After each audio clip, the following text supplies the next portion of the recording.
He's laid down in the kitchen having a little rest, right? Sorry if I'm a little bit late. Sam Westall, go from the top to the bottom. Freedom, bro. Sam Westall, Rob. Hey, Rob. The Irish Bull. Freedom again. Freedom growing global. Hello, Big Brian Emmett. Thank you very much. The Irish Bull again. Freedom, brilliant. Head, always. Growing global, blah, blah, blah. Sam Westall cost some mackerel last week. What's the day? You just talking about your own things. Freedom again. Rob, hey Rob, you okay, mate?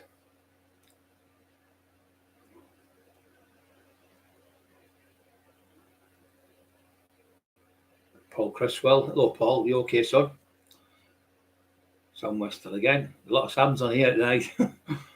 Oh, besides that already, fucking hell. You know what? I've been up nearly all night in bed awake, tossing and turning. Fucking hell, to the sides and unbelievable pain. So, just coming on here. So the fucking idiot is at it again, saying, when I'm having my inhaler, this is, well, we all know it's the range, so I always tell you the truth. You obviously know I'm bad with my chest. I've got 3 different of them.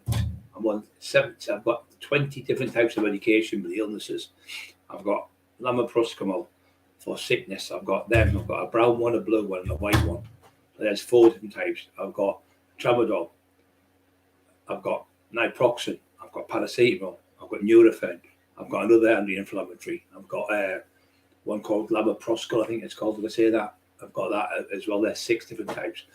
Then I've got muscular something they call muscular or something for my chest. Then I've got tamasurin for my enlarged prostate.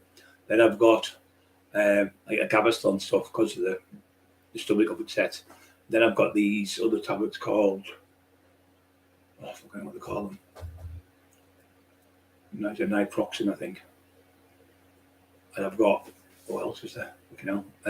I'm on 2 different types of laxatives because of the stuff you can't digest the food, so it's a fucking nightmare. And I'm on them orange ones as well, when you pour in like an orangey drink. So if I don't take them, I don't go to the toilet because of the medication bungs you up. Yeah, I've said tramadol, yeah. I'm trying to think of those. So the other one is I've done all that. 3 inhalers I'm on. So I'm on blood pressure tablets called and a trip. Yeah, I've done the Lantofrozen, yeah. Yeah, I've done all that. Done all them. So I'm on my other tablets, Ramapril. I'm on 10 milligram of them a day, every day. So he's saying I'm making it up about medication. He's fucking deranged, he is. Absolutely deranged. I'm also on more oral morphine, but I only take that on the night to go to bed, like at 5 mil. And also I'm on another tablet, it's like an anti-inflammatory one, I can't remember now. So there's 20 different types of medication I'm on, plus the laxatives and all the other stuff. Paracetamols as well with the Nurofen as well. There's another one because I can take them, because the other ones you can only take so much. So I don't take loads. I take less than what they tell me to take. But trying to say I'm lying about my tablets. I've got the fucking. I was going to bring all the boxes down there and put them all in, show them up again, make an absolute fucking fool of you. So that's what I'm going to do. Whatever.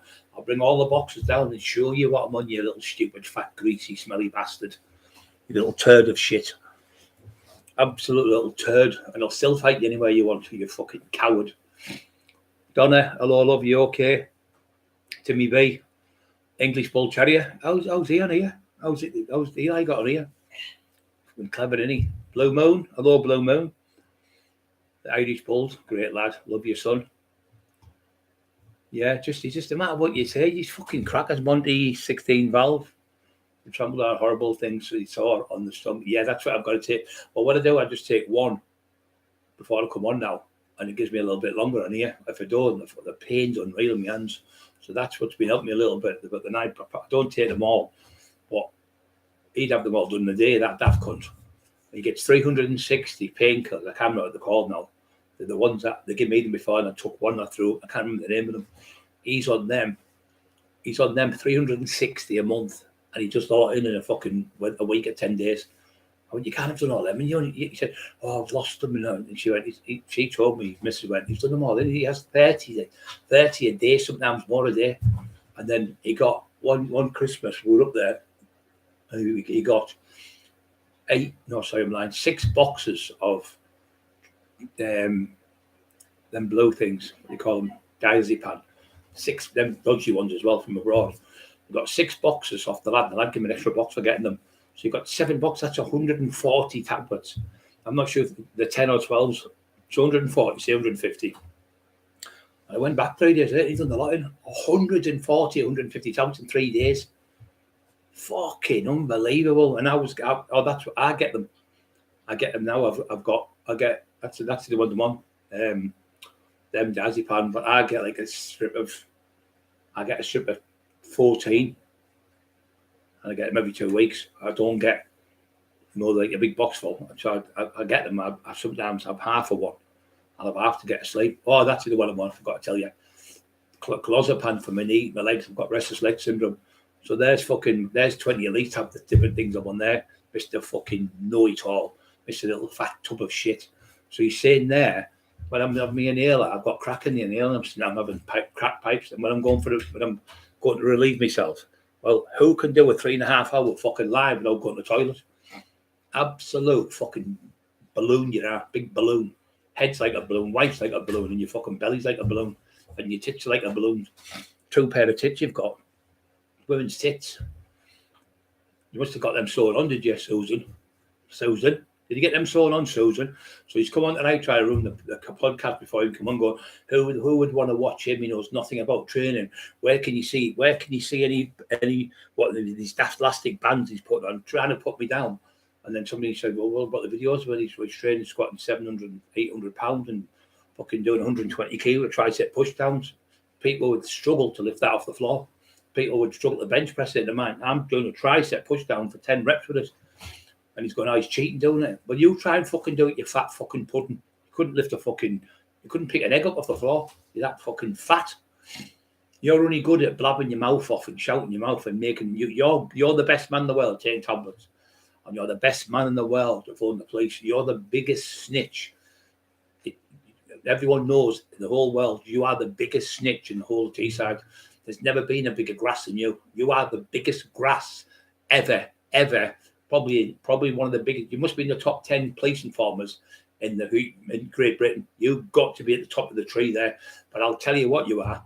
You're definitely number one for 4999. You are definitely number one for causing trouble. People who come to your house to have a fight, and then you get the police on, because you've done it to about 20 different subscribers on here, and people who have subscribed to the channel. All our fans on here, our family on here, all our friends on here. They've all seen you doing it. They've seen it with their own eyes. So I don't have to preach to these and tell these to score, because all these good people on here know what you are. You're a fucking low life. You're an absolute low life. Taking drugs in front of your child and everything. You're a fucking low life. Absolute low life, Susan Boyle. Absolute low life you are. Coming on talking shite. So you're this fucking big hard man who can fight, and you reached the ABA semi-finals. You never reached nowhere. You had 3 sparring sessions, and on the 3rd one you got battered that bad off Raggy.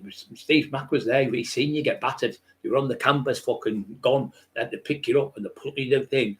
Got a towel on you, put water on your face, sponged you down, and said, "Look, don't come back. You can't fight, son." He said, "You want to get hurt? You can't fight." You call your son, little Fanny. You're little Fanny now. Must run the family, but you can't fight. You're the Fanny, because every time you offer someone with blue moon, bruv, no need to prove. And yeah, I know that, mate. But it's just nice to make him look a fucking fool. It's just nice to go there and mug, because he sits back when he does this. You see, if you just sit back and do now, and you don't prove it, he keeps going on and on and on. So when you prove it, he shuts up, puts him in his place. Yeah. Found this for you today. He said, "That's the you-know-who from the back." Who? From the back. All right. It looks like you wrote it. Look. Yeah. Look, yeah. Fucking hell. Fucking hell. Head stuck down. Yeah. Looks like him, doesn't it? Yeah. Yeah. Everyone can't stand him. So when he's making shit about I'm going to the toilet, have lines of coke. I can't. How the fuck am I going to hold a straw up my nose or a fucking thing of a line of coke? How am I going to hold a fucking something to put on, like say a fucking whatever, a fucking plate or something, or a top or something? How am I going to put a line of coke out? And I can't even fucking hold the bottle properly in mine. I've got to use my left hand. So how am I going to be having lines of Charlie, Mr. Doyle, on my lives? You're a fucking idiot, absolute idiot. You just annoy me to death with your lies. Honestly, you're full of shit.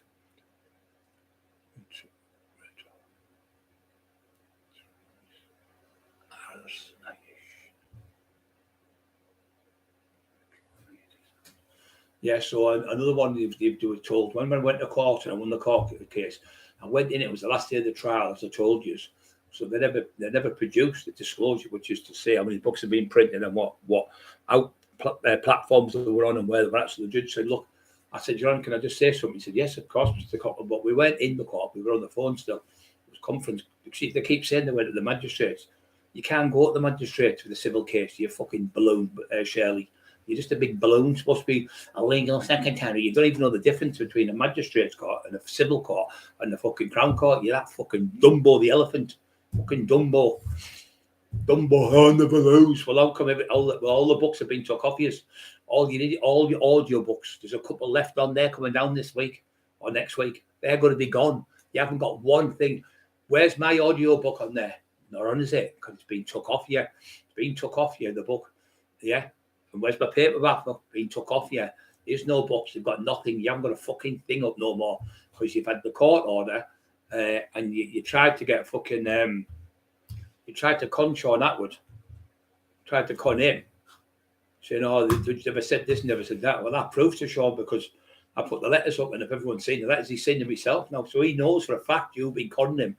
And I said to Sean the other night when I was on here saying, Sean wasn't sure. What happened was Sean has an audiobook company where he puts them on. So what he does, he'll go 50% with you. So you do your book. He gets a lad to come and go, my name is such and talk about this book about Brian Cockerill. Brian was once the biggest notorious enforcer in England, and he talks the story. So no good me doing it because people wouldn't understand the language and stuff. You're going to have to let him say hello to the dog because he's come to the dog again. Are you, son? Yeah, where's that? Here he is. There he is. Yeah, come on. How are you then, baby?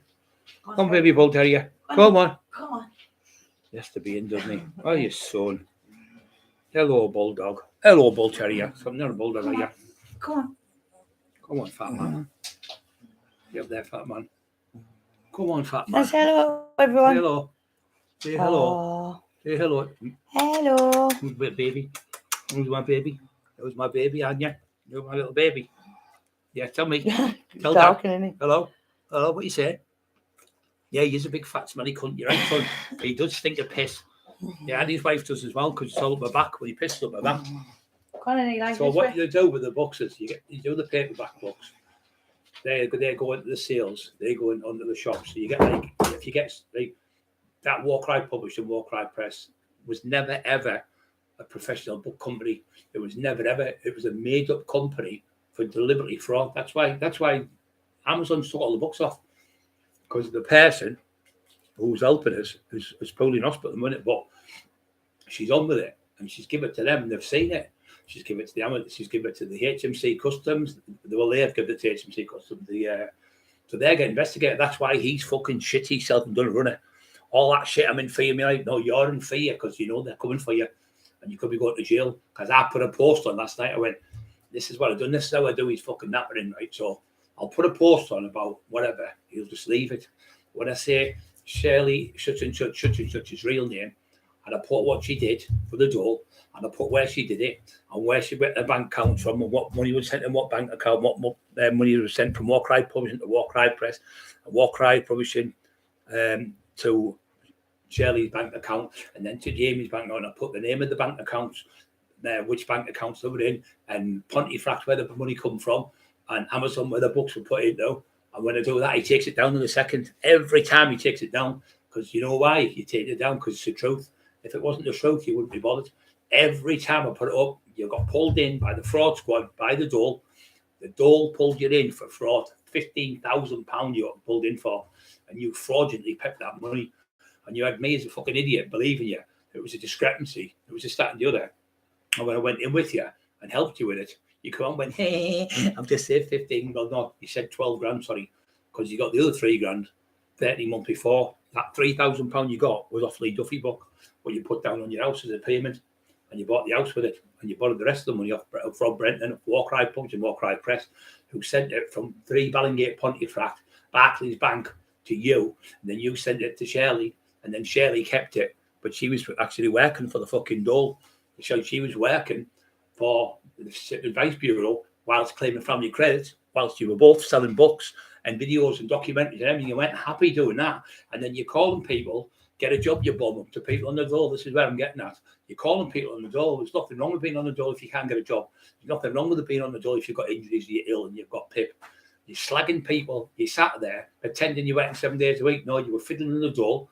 You were fiddling the fucking family credits. You were fiddling our books, you were fiddling the documentaries, you were fiddling the paperback books, you were fiddling the audio books, you fiddled everything. You fiddled the Inland Revenue, you fiddled the HMC Customs, the fucking lots on you know. You thought you could get away with it. There's a thing in this country called justice, and that's what's coming to you. But you never thought that the tax man would have the knowledge and the brains to bring you down. You thought he's just a big daft fight, and he won't know, he won't have a clue. He's thick, he's stupid, he can't spell right and everything, but it's got nothing to do with spelling, it's to do with this, the brain in here, the little grey matter. You haven't got no grey matter, and Shirley just a bullshitter. She's now been fucking user fuck now. So the books are coming back to me. I'll be getting that book and I'll be putting it on audio. But you said to Sean Atwood, this is what he said to Sean. And then what Brenton said, Brian's gives the consent to us in the court so we can do the book. No, we didn't. The judge said to me, I said to the judge, can I speak? He said, yes. I said, well, I'd just like to say, Your Honour, I'd like to draw a line in the sand today because this is the last day of the trial. It's supposed to be the no trial, they said. So they went on the day of the trial, they never turned up. So not for the fact what they've done is they never answered the phone. And the judge phoned them, so they never turned up. It was a no-show. And that's when he said, when we were waiting for them, we were waiting for about 30 minutes for them. The judge was messed about, like changing indictments to something else and everything, and saying that you're right, Mr. Cockerill, Warcry Publisher, Warcry Press, and the companies, because they're not in Companies House. And Judge Cook pointed that out to me a year before. So he said Judge Cook was right. They're not a company. So therefore, we're going to have to change the amendment. So the amendment was Warcry Publisher and Warcry Press. But it was no good because they couldn't sue them because they weren't companies. So the judge there, God bless him, Judge Gargan, typed it out and he went, blah, blah, and he put it in, Robert Brenton, his name, Jamie Doyle, and Rubik's was the new, that's when what they've done is after about a year and a half, they decided to open Rubik's because the judge was onto them and found out that the companies were fake. Now, if you've got these type of companies, they're called piggyback companies. Say you've got a legal company, like say you've got like Tesco's. So Tesco's is the company, right? And then you can have Tesco's there, and these umbrella companies can be on the outside. You can have that one and that one there, say Asda and Aldi's. So Tesco's is the main one, but you can bounce it off their umbrella company is the other two, right? But in these other two banks, see these other two, they're called piggy banks. That's what they're called. This is the name.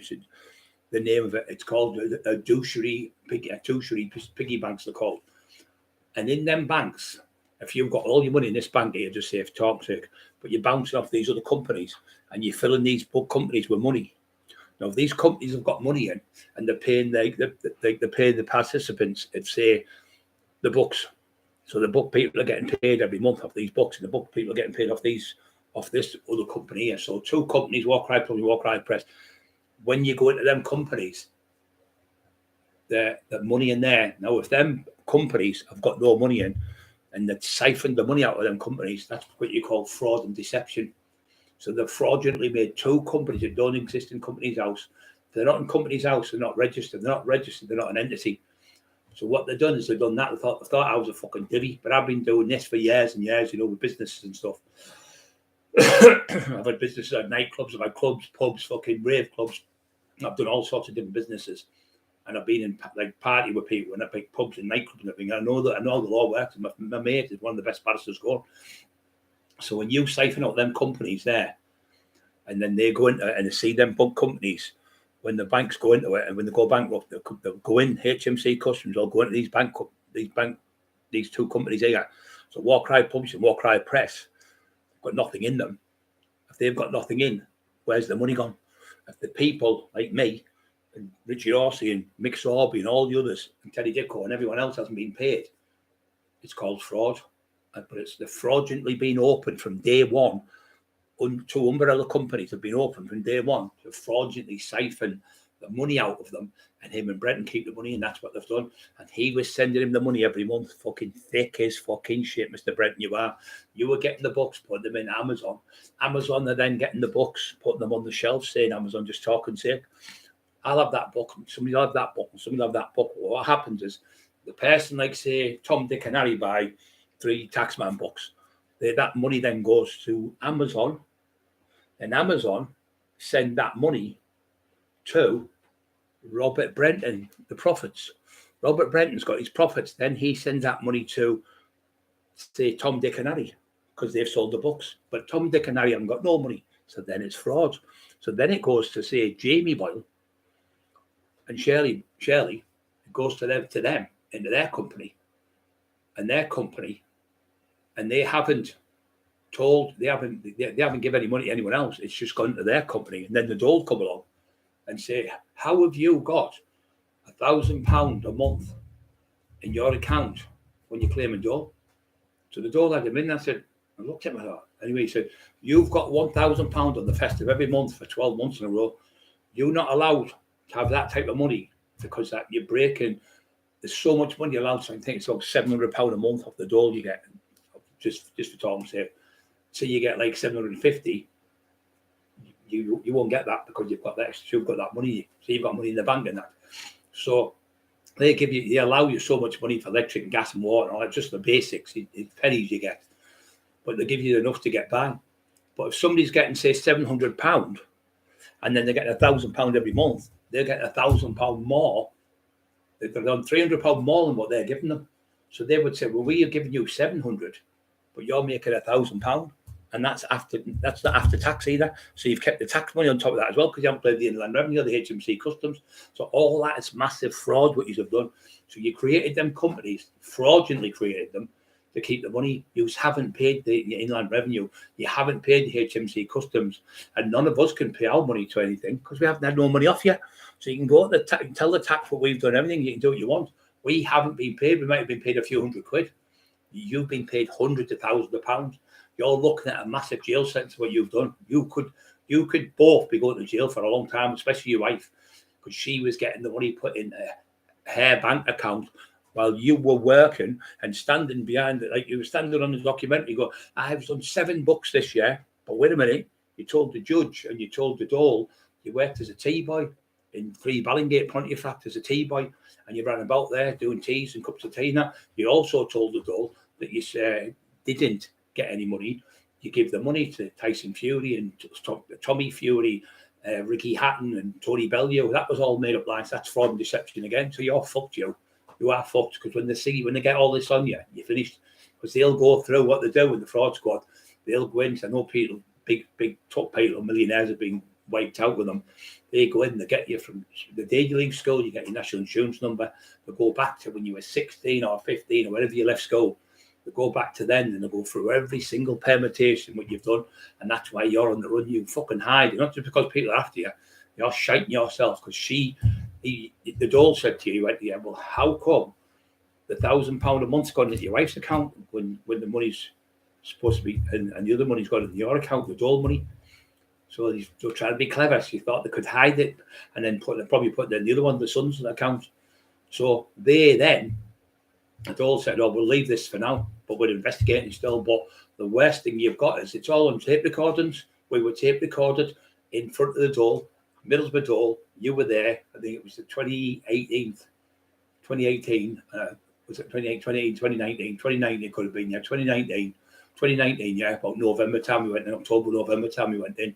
And me and Bobby took you in a little car. And when we come out, we went for something to eat. And you said, oh, should we just have a burger? I went, no, I want something to eat. I'm fucking knackered. I've been up since 6 o'clock this morning, taking you all over. I want a fucking meal. Hey? Did you ever watch Matt Vicker? Yeah. Remember Streaky who made the tea? Yeah. And there was that thing that took his life. Streaky who made the tea. Well, we'll be on the landing soon. But so what he was doing with these companies, the judges, judges, they told all lies to the judge. And the worst thing in here again is, you might say I'm lying, but the judges can't be lying, because every single court hearing you go to, it's a woman with a stenographer, what you think you are, Mrs. Tinfoil, and she sits there typing everything down. It's all kept in there and records, and everything's recorded. So they'll go, can you play that back? And they'll go and they'll listen to the recording and they'll play it back. So when they go in, the HMC Customs, they'll go into the courts and get the recordings off them. They'll go into the door, get the recordings off them, and you're going to jail. You're going to jail, son. You're going to jail for a long time. You've tried to put people in jail for Cleveland Police. Hope you listen to this. So he's got you hoodwinked. He's got everyone hoodwinked with all his bullshit. But the dole's got you fucked, and the judges got you fucked, because you have fraudulently took that money, and HMC Customs will bury you. You'll go to jail. You'll get about 5 or 6 years jail. I'm telling you now. If you've had about, my mate got 120 grand with the clothes, no dodgy clothes. He got caught with them, and they jailed him for 6 years. And they said to him, right, you've got to pay another 30 grand before the 3 years up, because you do half your sentence. And if you don't, you get another 2 years. He had to pay. His family had to sell cars and everything. And they took £2 million off him in the assets in the end, that lad. But anyone fraudulently thinking the king is worse, because they're the worst. They're worse than James Bond. They've got more power than anyone, the HMC Customs. The police can be doing the case. They can walk in and say, we've taken over now. They can go in. They're that powerful. They've done it with my 5. I've had cases and they've just walked in and took it over, like, drug cases. But you fraudulently had 2 companies. Anyone have a check? Put Warcry Publishing, Warcry Press, and see if they're registered in company's house. And then you brought another company out called Rubik's. So you said then Rubik's was in Yerby Bank. Now Yerby Bank is near between Gisborough and Redcar. So as you come to the roundabout at Redcar, you turn left to go down Kirkleatham Lane, where the owls are and everything, and there's donkeys there and every sanctuary. If you go straight past there, don't go that way, just go straight towards Salt there. You can turn right, and it's a big bank like that's called Yerby Bank. Now, my mate Tom Petridge passed away now. He lived there, Tom, for a long time, travelling lad, lived there for years, and young Tom. Lovely people.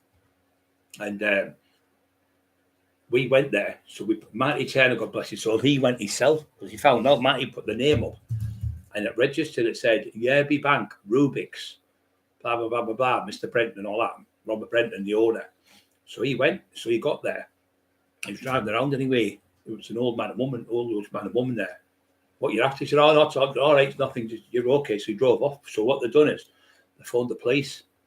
So Marty was in the house. They went to his house. He lived in Eston, which is just up the road from it. So he said, I've just had the police at the door, Brian. He said, what's happened, like, Marty? He said, well, you know that fucking Brenton? He said he's got a place that such and such. There's no building there, nothing. So the police, he said, what were you doing there? The policeman said, he said, I was just there for this company. So he showed him the paperwork and all that, and showed him his name and his wallet and all that, got his license out. He said, oh, what was it over? He said, over books. He said, they're pretending that they've got a company there. I've just checked it. There's no company there, and never has been. He said, is that all that is about? He said, yeah, just the other couple who own the place, we've got a bit scared. So me and Emma decided to go. So me and Emma went about 2 or 3 months after Marty. So we drove down. I said, look, we're going down the road, so we're going to Saltburn for something to eat. So as we're going, I said, let's fucking pop up here. So we turned right. But I remember when you go halfway up, there's some houses that look like private houses on the right.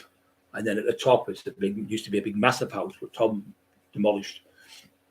And he sold his land for millions of pounds, multi-millionaire Tom. Anyway, we came in, got out the car, and there was a woman of 75, 80, and the man the same. I said, sorry to disturb you. I said, you don't know whether there's a book company called Rubik's round here, do you? They sell books and blah, blah, blah, blah. She went, no, she said, we've had this farm over 300 years. I think it was 300 years. She said, like, and it's been in the family, so 3-4 generations. She said, there's never been a book company here ever.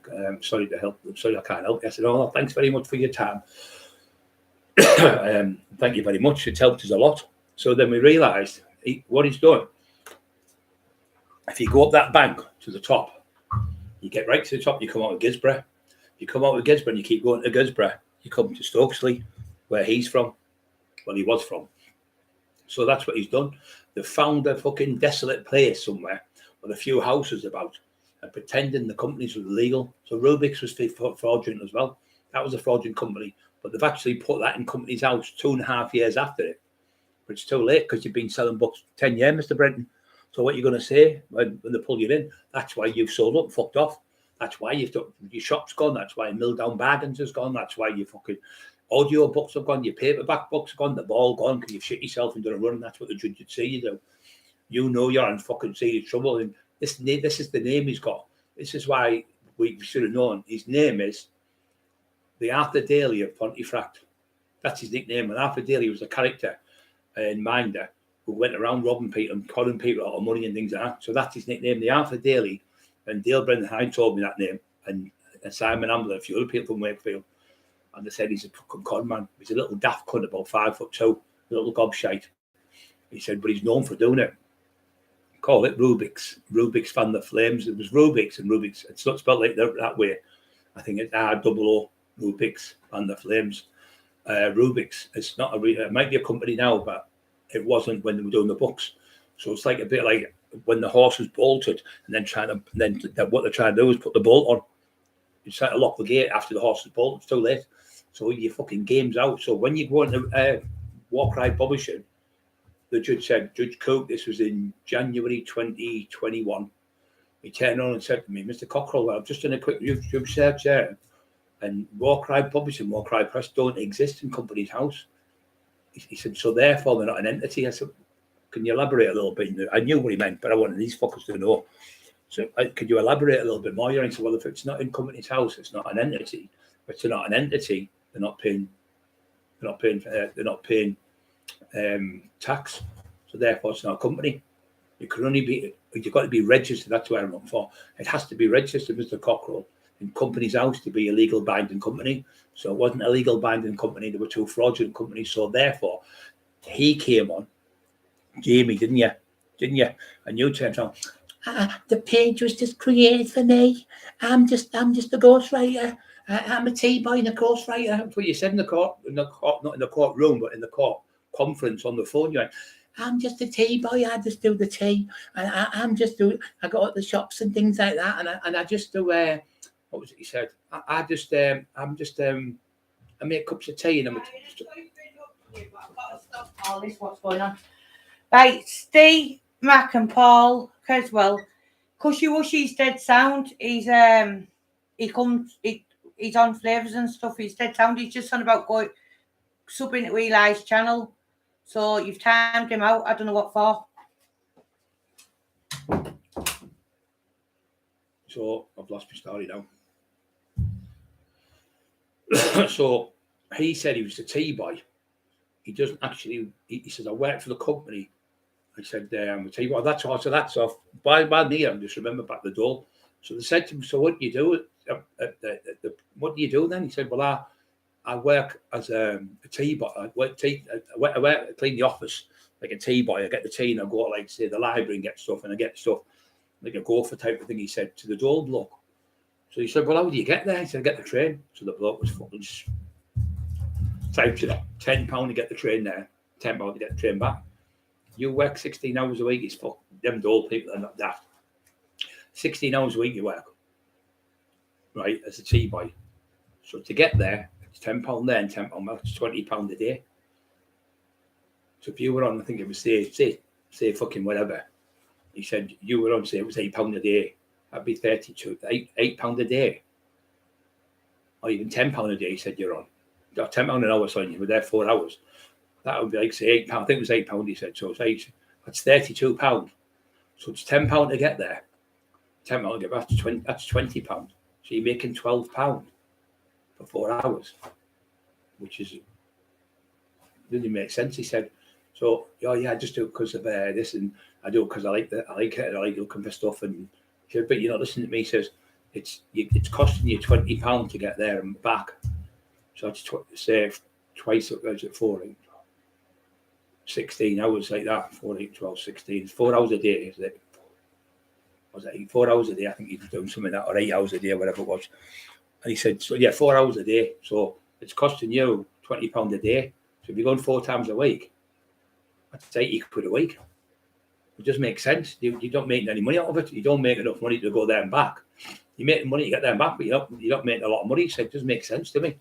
Why would you go all the way there and back and cost £20 a pop, £22, tell you the truth, £22 a go when you're not making any money? It doesn't make sense to me. He said, so why didn't you tell us? Because when you're on the door, if there's a change in circumstances, you have to let them know. He said, there's not just a change in circumstances here, Mr. Tinfoil.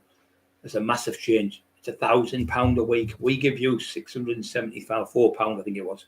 Just under 700 quid it was. And you're getting £300 more. You're getting £1,000 more plus the £700. You're getting £1,700 a month. And then your wife's claiming as well, off family credits as well. So that's why they pulled him in. That's what I got pulled in for, and he's trying to say I'm lying. So we'll go to the police on me now then and say I'm lying, get the police to get me nicked for lying, go on the door on me, say I'm lying, and tell me that the dole didn't come from, I'll tell you where the dole come from. They never came from Middlesbrough, from North Allerton. North Allerton dole contacted you, and you asked me to go, and I went with your old Bobby, and we went there. I think it was a Monday morning. We got in there, and she was only little, about 5 foot, all in black, looked like the 1970s cops from like fucking the Sweeney.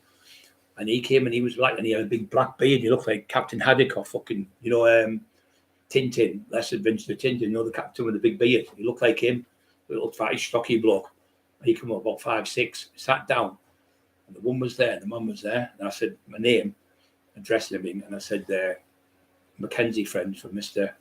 Fucking straight to me and all the things I've done for the dirty bastard. He still ripped me off. What a dirty lowlife cunt. I saved him going to jail from the door. What a fucking scumbag he is. So I went there, Bobby had to sit outside for about 2 or 3 hours. We were in there. So they said, we've had to come from North Allerton because you moved to Stokesley. So you've changed your address from there. They knew it took them a year to catch him what he was doing. Anyway, he said, you've done this for a year now. And he said, but you also had 13 months ago, you had £3,000. Where did you get that from? And I can't tell you, I can't remember what he fucking said now. But that was it. He said he got off Mr. Brenton to go and interview boxers. And he said, I don't get a lot of money. So that's when he said to him, well, how do you get to work? He said, I get the train there every day. And he would put the thing up on the computer and checked it out.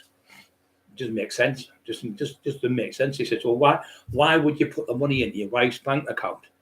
Right? If the money's going to you and you're working 16 hours, why is it going to your wife's?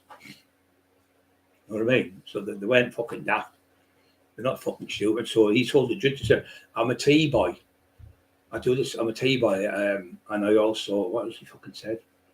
Tea boy. No, that was, he said, the page was created for me. This is what you said. This is exactly, I've got it in my head now. The page was created for me so I could sell books. So you've admitted to the judge that you're selling the books on that page in the courtroom, on recordings and on stenographers got it typed down. You've got no chance now. So you stood there, but you're also bragging about 6 months before you went to the door and got caught. You're in the street with 4 books going, yes, I'm getting stronger and bigger every month. He said, I've got 4 books done. I'm going to do 20 by the end of the year. I've got 2 documentaries done. I've got another documentary on the way. I've got a Paul Sykes movie. I've got this, which is another shite. And you're bigging yourself up. So then you did do them books, but you did 7 books that year. For that time and that year, you were claiming dole, and your wife was. And you sat there. She works for the Sitting Advice Bureau. Why don't you check out the Sitting Advice Bureau? I'll save my line. Why don't you check it out? And you'll find out. I'm not fucking lying. Phone the fucking dole from North Allerton and ask them, and phone the Middlesbrough dole. They'll tell you, fucking scumbag. So you, snitching cunt, he's fucking raging because I've let this out of the bag. Say, oh, fuck you. You want to play a little game, do you? So, anyway, right, we're going to talk about training now for you. Any questions about training? What we're going to do? WDP, a fortune. He will, yeah, that's what I'm saying, mate. You're right, Freedom. So I'll just stay on this if you want. He's robbed them. But what annoyed me, I don't mind anyone fiddling or whatever. We all fucking not bothered about that. But when he's coming on trying to put me in fucking jail and my wife and stuff like that and saying we're doing things, and we're robbing this, we're doing that, we haven't done fuck all. He phoned the dole on my wife 3 times. I don't claim dole, Jamie. I've never claimed. I've been so lucky. I've never claimed dole. So you've done that. You've had the doll. So I've had to go and see the lady. I phoned the lady on the phone. And I spoke to her. I said, he's told the doll. He said, no, I never got no letters off the doll. But I phoned him because he was saying he's beaten the doll. I thought, instead of fucking letters coming out, I thought, I'll just go down. Because if I haven't got out, I like the police. The police want me, I'll just go straight to the police station. Right? There's a warrant out for me. Here I am. Like he did before. There was no warrant. Then he did it again. I went back down. There was 4 pieces of paper with all the shit on. Went, there's nothing to answer. There was no further action. So I would, if the cops phoned me, I put a letter from my door and said, can you come in the police station? I just went in. You know, stop all that shit. My wife being frightened and guns in the house and every fucking thing. Didn't have to do that. I'd have just come in. Like the other 3 times I've got in for when you've contacted me. You put a note on the door or you fucking use my phone number because you've got my number, obviously, because you took my phone off us. So they had my number. I said, phone, it's Cleveland Police, Brian. Can I have a word? Yeah, could you pop in? It'd be better than us coming for you. I went, yeah, no problem. Can I come? It's Monday now. Can I come Wednesday? Because I've got an appointment with the doctor. I went, yeah, no problem. Went in. Cop went, there's nothing here. It's just absolute garbage. So I said to him that day, the cop, I said, this is the 3rd time now in 3 months I've been in the police station answering allegations about him. I've been up to Stokesley 5 times, 3 times from Stockton, and you beat the house for me 3 times. You've had a policeman come to the house trying to say I'm breaking COVID rules, all through him. Lies again. When I wasn't breaking COVID rules, I had me and Kev Killian. That was the first couple of weeks we done it. We thought, what we'll do, we'll create a page, because a lot of people are bad, a lot of people are ill. And I thought, if I could do this, it's going to help people who are suffering with depression, anxiety and stuff. Tell them that I was on the drugs. Tell them how I got off them. Help people and say, look, if I could get on them, right, and I got on them really bad, and look at me, my fucking, how strong-willed I was. So they fucked me. They absolutely destroyed me.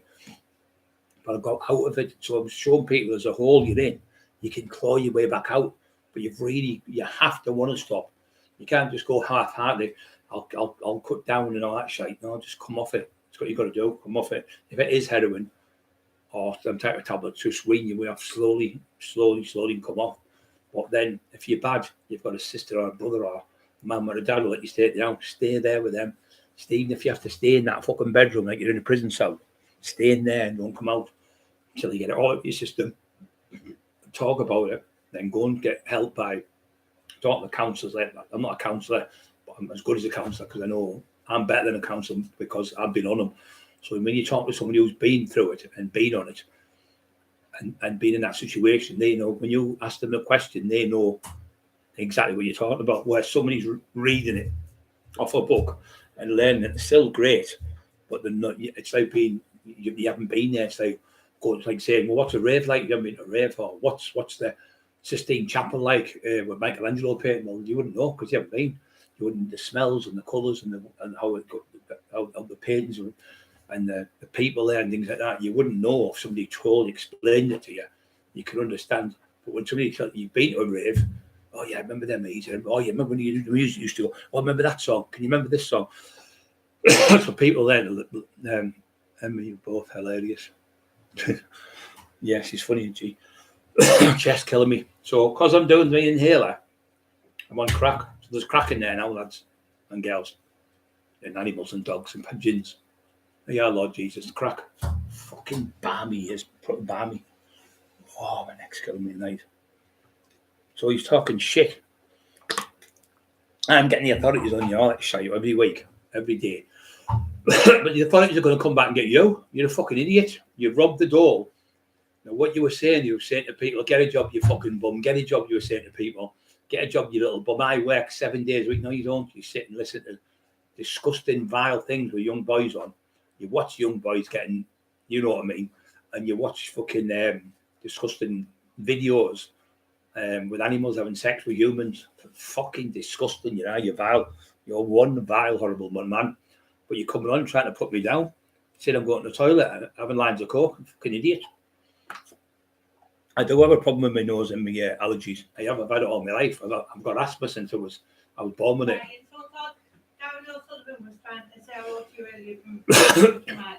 Hello, Darren. You okay, brother from Ireland? Up the Irish. Hello, Cushy Wushy from Flavours Channel. Love you a bit, brother. You're welcome on here anytime. And Donny, are you okay, Donny, son? Yeah. Sometimes there's a misunderstanding on the things. It's just with that idiot, with that idiot we've got, people are like on edge all the time with him. So as soon as they see out, they just try and get it off to save me. And them are getting loads of hassle, but they get it wrong. Folks know what I've said. Yeah, but you get it wrong sometimes. What I said, because I'm usually under Emma, I was under Eli. Yeah. So I said it's not really Eli, it's Emma. Yeah. So he said, "Oh, you lose." Well, it's you then. Get out. They're causing the trouble. Causing trouble and empty house. Blocker. Cushy, mushy. Yeah, everything's okay then. Everything's great. I hate it when people are arguing and people get things. It's not the people with the Spanish fault. They're just very particular with us. They don't like to see horrible things put on. And that vile, fucking disturbed, horrible thing who lives in the bottom of a fucking troll under a bridge, calling people names. So, I mean, my mum used to work, when I was a kid, my mum used to fit on the door. She'd go and do a little bit of bar, behind the bar or something. She'd clean the, we used to live in a place called Greythorpe. It was an old RAF place. And it was 100 houses there. It was lovely, brilliant. You could have your bikes on the front. No one ever got the bike stole because there was only 100 people lived there. It was a little village, beautiful. And the countryside and everything was marvellous. And we lived there for about 2-3 years. And my dad used to have pigeons and things like that. The pigeons would go up. My dad used to have cars on the front and sell them. And there used to be there was a racetrack that used to go around like a track, like a banger crash one where you crash into each other. Like I can't remember what they call them now. Where you all race the cars, you have to get around. Like there used to be one in Hartlepool near the pitches. We used to sneak next door in me and Dorsey. Then we used to sneak next door in Hartlepool. I think it's out to some shop like that now. Morrison's is Morrison. So on the left hand side, there used to be a, what do you put all the old stuff in? What's it called? A library. Fucking hell. What's it called? I can't remember it. Museum. There's a museum there. So you could go through the museum, sneak on the back, climb on the roof. There was like a shelter. So you could sit on there and you could watch the stock cars. That's it, stock car rallies. They used to go around. We used to watch them. You had to pay, but we had this special part where you could probably still watch it. I don't know if it's, I think it's gone now. But what they did in Greythorpe, they had one in Greythorpe where so they made their own on the field and that. So my dad went in it and he had an old Oxford Cambridge car, like fucking tanks. I think he came second in the race. It was good. All the lads, there wasn't loads of them, about 10 people in the race. And then what they used to do, they used to have like every summer they'd have like it was all the community kept together. There was the bands on the field and all that stuff, and then there was the football teams and all that. And then my mum was very creative, really clever and brilliant at sewing and making stuff. Really, really clever, painting, making things in the house and that. Out of she used to make gloves and knit fucking hats and everything for us. And dig the garden and put posts up and nail them and paint. Brilliant she was. So they had a fancy dress. So they dressed my sister up as like a little Oompa Loompa, I think it was, type of thing. Diddy woman. And my brother Skinny was dressed up. I can't think he was a Diddy man.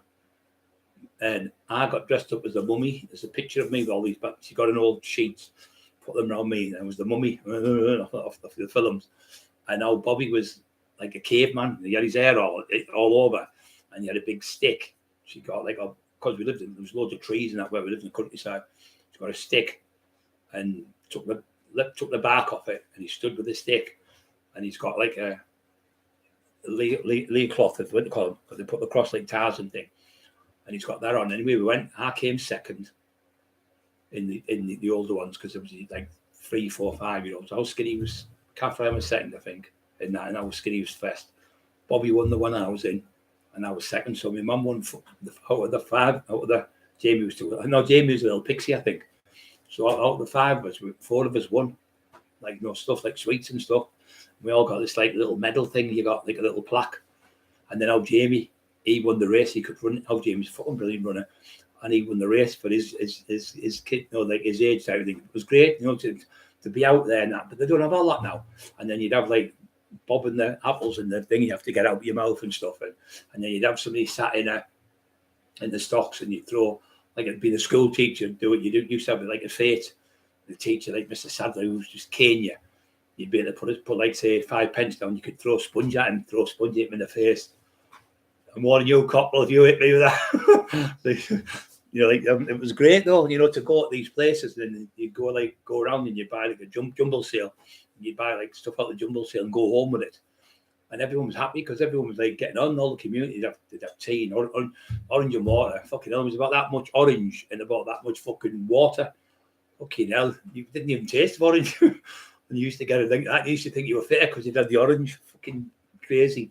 And you'd have the egg and spoon race, the wheelbarrow race and all that. But everyone was fit.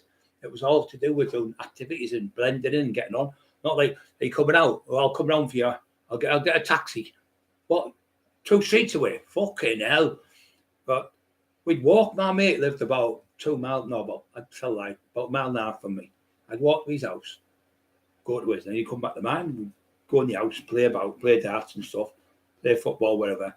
I'd go down the town. We'd walk about 10 miles, weren't even out of breath, and run about all over. And we used to go apple raiding in the orchards and stuff. And when we came from school, we used to take our bikes to school, hide the bikes, and we used to get in where the vicar was because the vicarage had all the apple trees in. So we nicked over the fence, got in, sneaked down on the fence, and it was like whacking the fucking apples. And he looked out and ran after us, tried to hit us with a stick, the fucking vicar, the creaky cunt. We grabbed the apples and put them on jumping and ran like mad, but the apples got away. But we used to take them up to our mum. Our mum used to cut them up, make apple pies for all the kids in the street. She was good at that, cook anything. Really clever. But it was great because you do that things like that, and you know, and you do toffee apples. All them when it was toffee apple night, fucking neck's fucking bad tonight. Yeah, really bad tonight. Fucking slept really weird on my neck. I've woke up this morning. I tell you, time I got up 2:30. Never slept at about 10 o'clock this morning. Fucking horrible. Well, lots of people are old who know Brian. Oh, thanks for that. That's fucking great. Fucking cheers. Lots of people who are old know Brian. Fucking hell, I'm not in me up, I'm in my walking stick with my fucking wheelchair. Cheers, freedom. Yeah, so we used to be in Hartlepool in this little, it's just between Middlesbrough and Hartlepool called Port Clarence Road. It's Port Clarence, and then you've got Hartlepool. So you've got what we've got in Middlesbrough, we've got a transporter. So on one side is Hartlepool, and you go across, it's the only one in the whole world left, and cars will go onto it, buses will go onto it, and it's a big crane like that, big things hanging down like that, chains, and it takes the cars across the river. It's the only one in the whole world. There was one in South Wales, that's gone now, but it's the only one. It was on Albeda's Impact when they sold it, but they never really, it was just a TV series, but it was on there. So when you're on that side, you can jump on the bus, and it'll be 2 pence or 10 pence in the old days to go wherever it was to get across. But the bus, you'd pay for the bus, and your fare would pay you to get across, and the bus would take you from Hartlepool. Sit on the transport, you had to wait till the other cars, because there'd be one coming that way over, dropping them off, and then you'd have to wait for you to get the cars off, and he'd push a bell would go or a buzzer, and the cars would come off. And a few times cars had gone quick and had gone into the fucking river and fell in the river a few times. So it's a big transport. If you have a look, Middlesbrough transport, have a look at it. It's massive. It's about fucking 200 feet in the air. People have jumped off and killed themselves. Anyway, so you get the bus there, but on the way back, if you came from that side, from Middlesbrough, you'd be across the river, you'd be in the Hartlepool, it's a different area. So yeah, so we used to play all these daft games, run across and everything, because it was great. But we had no money. We didn't have fuck all. Like I say, we had fuck all. We'd go in the corner shop and say, the mates there would be over there fucking about, and we'd, like, sometimes lads would be like doing the newspapers and that, and they'd be arguing like that, throwing the sweets in the fucking thingy bag and walk back out with all the fucking sweets in your bag, or like in some holidays that used to do it. You'd have them arguing over there, and you'd say, "What you was arguing about?" No, he said this and that, and then they'd be pinching the sweets off the fucking top. Everyone did it in the 70s. Mars bars were 3 pence each. Crisps were 2 pence a packet. They get in the swimming baths. It was 2 pence to get in the baths. 2p to get in the bath for an hour. So you used to go in the baths and you used to have like a white band, a red band, a yellow and a blue. So when that come on, the white one, so what we done, me and Dorsey, we went out and we pinched the fucking, went in the things. I'd love to go to the toilet. When we went out there, we went in and we pinched we were the red, white and blue and green, say. So it was 4 of them. So the white ones, so we'd have them down our trunks. they'd tight the trunks on you. So you'd have the white one on when the white one was gone. And then when it was coming to that, they'd change it over to the yellow one coming on. So you'd have the yellow one just stay in the water like that with your hand. Or you put it on your ankle. And you say, what colour you use? So, yellow. Like that, and you come up and you'd lift your leg in the air and your yellow band would be on, you'd be all right. Because what they used to do, they'd have somebody on for, say, an hour and they'd go. And then somebody else would come. So they'd never know. So me and them, we'd come out and our fucking hands and our fit skin was like wrinkled to death. We'd be in there 3 or 4 hours in the fucking water. And we'd stand on the side of the water thing like this. We'd stand up like that. What you actually you'd be like that, and you'd pretend to be like soldiers or whatever you want. So you'd be there like 40s on the edge of the swim bath. So the older people, cheeky bastard, the older people, the older people remember this Irish ball. Right, so what we used to do, we'd stand on the side of the baths, and the bath's water would be there, so you could dive in the water and jump in there. So we'd stand in, one would be in the water. You'd go, what do you want? So you could have, like, say, that would be a spear right through you. Or you could have the machine gun. Or you could have an axe or something throw at you. And you'd stand on the side, like, say, the Indians, like, or you could have like an arrow through you. So you're in the water, like, you're looking at you, and you go, what do you want? A grenade. You blow up like that, and you pretend to blow up, follow the water, and see who did the best. And whoever did the best out of the 4, you'd stay on, and then that was the games you play. Fucking mad. Can anyone remember that game in the swim bath? There's nobody alive. There's nobody alive. There's no one alive who can remember that. Oh, fucking hell. Love scrumping. Yeah, apple crumble. Yeah, fucking love it. Our mum used to make it all crumbly with like bits of loads of sugar in. Yeah, she used to do them, the apple, the toffee apples.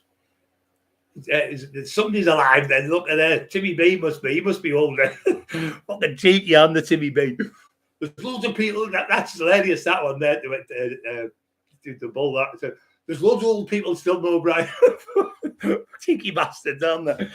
Yeah, he's right though. There's loads of people who know me in the 80s and that, because I was a good kid and all. When I run the doors now, I was 20 odd people and things like that. I'd help loads of people. Positive vibes. You're funny use that. I wasn't going to talk. I was going to talk train tonight, but it's just gone all over the place. But it's a good laugh tonight anyway. Yeah. Bull Dillinger was around 100 years. Bull Dillinger was around 100 years ago. Dillinger, yeah. That was fucking. Wasn't that the fucking one with the gun? The Dillinger. It was John Dillinger, wasn't it? He was the John Dillinger, right? Was the first one. John Dillinger was a gangster. Well, he was like an armed robber, and he was the first one who got what he done is he was the first one where the FBI got come into it. He was the one where he went to Chicago and he was doing armed robberies. Banks, he used to rob banks and him and these fucking people. And the FBI were the first. John Dillinger, who you did the video for. Yeah, I thought he was about John Dillinger, the other one. No, he's just been on for That's Bull Dillinger. Yeah. And, so the John Dillinger though was a gangster. John Dillinger is the lad who you did the video for. Yeah, but John Dillinger is a gangster from all them years ago. Yeah, no, you heard about him. I'm not thick.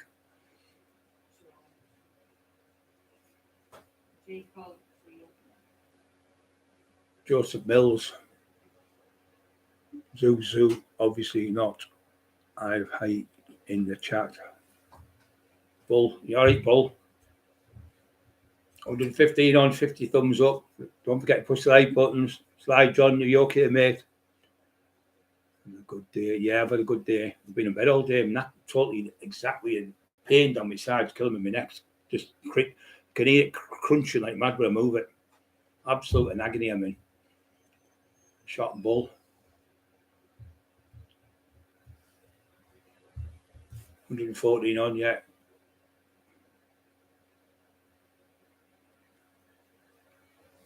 Yeah, so we used to go all over doing daft things, go tatey picking, fucking on the tatey picking fields. Fucking never get paid off the farmers. Greediest fuckers on the land, the farmers. They are fucking greedy. Won't pay you out. 50 pence we got at a Mars bar for fucking 6 hours picking taties all day, back broke. Greedy people. Really greedy. Could be the fucking potato in the fucking pocket, couldn't they? Yeah, so John Dillinger, he's gangster. And he used to do armed robbery, banks and stuff. And he actually got shot in the back coming out the cinema. Really, really game as fuck armed robber. But Al Capone was fuming when he went to where'd he go? Windy City, fucking hell, Chicago, because he was bringing heat on them. All the gangsters were saying, "No, you can't stay. You can't stay here." So they all turned their back on him.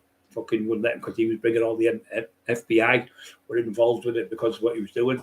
And the other one, when they got caught with the other one, Bonnie and Clyde, they got caught. What they used to do is, if you pinched a car and you had it over this state, say you lived in Cleveland, and then you went into, say, I'm just talking, say Stockton, was it? Let's say you went into Middlesbrough and you pinched the car and you stopped on the edge of Middlesbrough, got out the car, then pinched the car in Stockton, you were okay, you were safe. They couldn't touch you.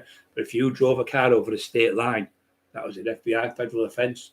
Now, people don't know this, but Bonnie and Clyde, what their biggest mistake was, when they were in it, they were doing a robbery in a garage. There was a post office there. They stole the stamps. The stamps, they could never do them because they were clever, kept leaving the car on that side of the line, or they'd pinch another car, leave it there, and then do the robbery, come back and leave the car here, and then get into the car from the other place they'd already pinched the day before. But because they stole the stamps, it was a federal offence. Because it was a federal offence, the FBI came in, that's what fucked them. They were really good people, Bonnie and Clyde, they were fucking, what was happening? The same thing was happening now. A greedy government was taking all the money off the poor farmers, the ones who were fucking not poor, but then them days were poor farmers. And what they were doing, they were conning them out of the land. And they were like especially the black people and the people, like even the white people couldn't read and write, coming in saying, "Oh, sign this," and they were giving them, let's say, for 30 pence a fucking an acre or something. And you're probably getting 200 quid for a land that's worth probably £1 million or something. Fucking pure scumbags. They were doing that at the banks and they were robbing them all and making them sign things and that. So they decided when they were doing the armed robberies in the post office, give us them fucking things here. So when you've got, bill of sale, like your mortgage, the deed, they would take the deeds and go to the people's house and say, "Now, Mrs. Jenkins, there you are, it's paid for. There you are, Mrs. Smith, it's paid for." And once you... Barnes is asking, his mum's gone through cancer. Any tips on training to keep myself pretty and took him over? You're looking great as well, Clive. Yeah, but tips on training, mate, is just get out of bed. If you're in the house or if you've got a gym next to you, go to the gym is the best thing you can do. But if you haven't got these things, just try and get a couple of dumbbells or get some elastic bands to train with, which I've showed loads of exercises. You'll look on my page, you'll see me Brian train with elastic bands. They're $9.99 out of Sports Direct, and they're brilliant. All like Arnold Schwarzenegger, The Rock, Sylvester Stallone, they all use them. Now, all the people are old like those, they use them. But if you're going to train the house or something, you can do things like press ups up the stairs. You can walk up and down the stairs. You can get 2 carrier bags and put shopping in them and walk up the top of the stairs, walk back down. That's go for heavier weight. You can make, there's all sorts of stuff I've put on for training. But the thing is, even if you're going for a walk, and like say you're walking, walk slow between 2 lampposts and walk fast between one to another lamppost. So you do a little bit high intensity interval training. So you walk them slow, and then you walk them slow, and then you walk fast as you can. And then you have a rest by walking slow for 2 lampposts, and then from 1 lamppost only you walk fast. Another one, you don't need a stairmaster. Your stairs are a stairmaster, so you can walk to the top of the stairs, run to the top, but first start off, go to the doctor first, get checked out, get your heart, lungs, everything done, get your knees, anything wrong with your knees and stuff. Make sure that you're okay before you do any exercises. Go to the doctor for the sake of 20 minutes in there doing a few tests. You'd be better to be safe than sorry, But training is the best thing in the world for making you happy because it produces more endorphins in your brain. It also keeps your mind occupied. And when you're training and doing something, your mind's occupied. You don't think of things. I need a fag. I might go on some drugs. I might take this. It's one of the greatest things, and it tires you out. So when you go to bed in the night, you go to sleep, you wake up next day, get up in the morning. First thing to do is make your bed. Very first thing. Go and have a wee or whatever. Wash your face. And then think to yourself, before you get out of bed, say, I'm going to have a great day today. I'm going to get up, I'm going to make my bed. I'm going to open my curtains. I'm going to open the window a bit of fresh air in. I'm going to go and have a wee, whatever. I'm going to get a wash, brush your teeth, go down, make yourself a couple of eggs. Don't go out without any food in your belly, because the most important meal of the day is breakfast, because you've been in bed all night, you've got nothing in your stomach. So it's all right taking the carbohydrates in the morning. So get 2 slices of toast at least, 2 eggs, maybe a coffee, half a sugar if you want the sugar, and a bit of milk if you want it, and then have maybe 40, 50 grams of porridge. Eat that, and that'll give you a good kick up the backside and give you energy, because it's carbohydrates, gives you energy. And that's the start of the day. That's the breakfast of champions. All top bodybuilders have eggs in the morning. Poached eggs, I like Emma does them poached eggs. You can have a little bit of bacon if you want. You can have a little bit of sausage if you want. But you can have beans if you want. You can have a breakfast in the morning. You get up, live like this, and eat like a king in the morning. Eat like a pauper. No, eat like a king in the morning, a prince in the afternoon, and a pauper at tea time. So in other words, you can have a big meal in the morning. You've got all day to burn off. You can have a decent meal at dinner time. But in the night time, live like a pauper. Just have a very small meal. Stop eating bread after 6, 7, 8 o'clock at night, because it's the bread, the sweets, the pasta, the cakes, the biscuits. That's what puts the weight on you. People will go. What the people do, they'll get up in the morning, just run to work, don't make the bed, don't do fuck all. Get up 20 minutes early, do all these things, and you'll feel better. You're in a routine then. So every day you get up, you get your teeth brushed, you get the wash, you get your bed made. So when you come home from work, your bed's already made. Your little bathroom's done right. Flush the toilet, put a bit of bleach down the toilet. You come back home, everything's clean and done. When you get home and there's all pots in the sink and the fucking dirty socks on the floor, and underwear and shit like that, things all over you, like, oh fuck, I can't be asked. I'm just getting Chinese. And then the worst thing you can do is eat late on the night, because your body starts closing down on the night. So it's hard to digest it. So it's staying in you. You burn the calories, but you don't burn it as like you would on the daytime. So you're better having 5 small little meals, little and often, every couple of hours, than having 3 big meals, because you'll digest 5 times. Your body, when you eat food, your body's digesting the food. So when it's digesting it, you're burning more calories up. So that's why I best having 5 times you digested it, 5 times you're burning calories. 3 times you're having 3 big meals. You're digesting it, but you're not burning the calories up as much as you would if you had 5 meals, small and little and often. And that's what all the top bodybuilders do. And that's the way to train. But you must if you want to get big, you've got to eat fucking big. If you want to drive a Mini, you can put a Terrier in the car and drive all over, no problem. But if you want to drive a 5-litre fucking Porsche, you'd have to put 100 quid into something, because the bigger the vehicle is, the bigger the person is, the more consumption fuel you'll need. So if you're training really hard and pushing yourself to the limit, you'll need more food in your body. You can't just eat like a little meal. You've got to have like five meals and maybe 2 or 3 protein drinks. I used to have 10, 12 meals a day when I was training when I was eating. You see me on that McIntyre documentary. I wasn't eating that type of shite all the time. That was just an holiday for a week. But I yet because it was free, you go on a week, and I get my money's worth here. I was eating all shite and everything. But that was a week, and that was me resting, not training or anything, just a little bit. But to get big, you've got to eat big. Any top bodybuilder, I think his name now, Jay Cutler will tell you, Dorian Yates will tell you, any top bodybuilder will tell you, you've got to eat big to get big.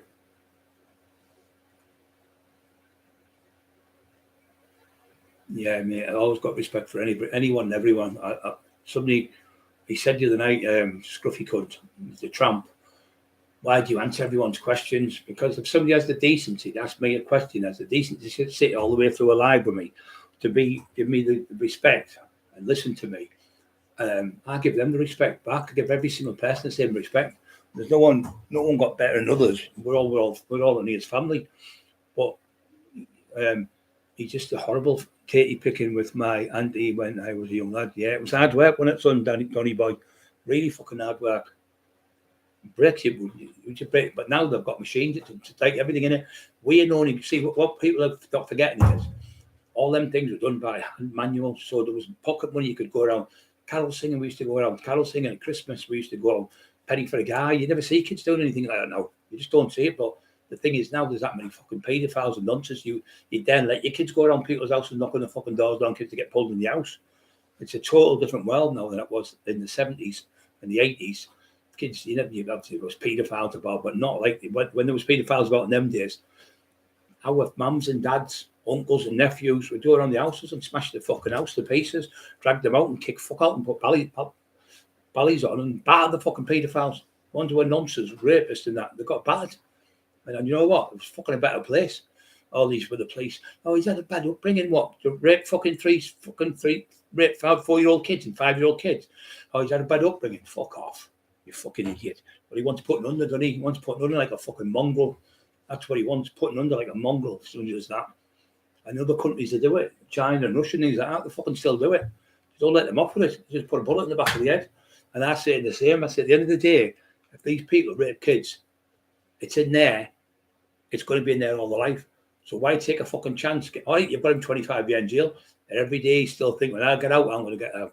And when as soon as I see a kid, it's like, bing, ding, ding, ding, the lights turn on and the fucking eyes, they're like a fucking fruit machine. As soon as you see a child, because they're fucking paedophiles. That's what they're called, paedophiles.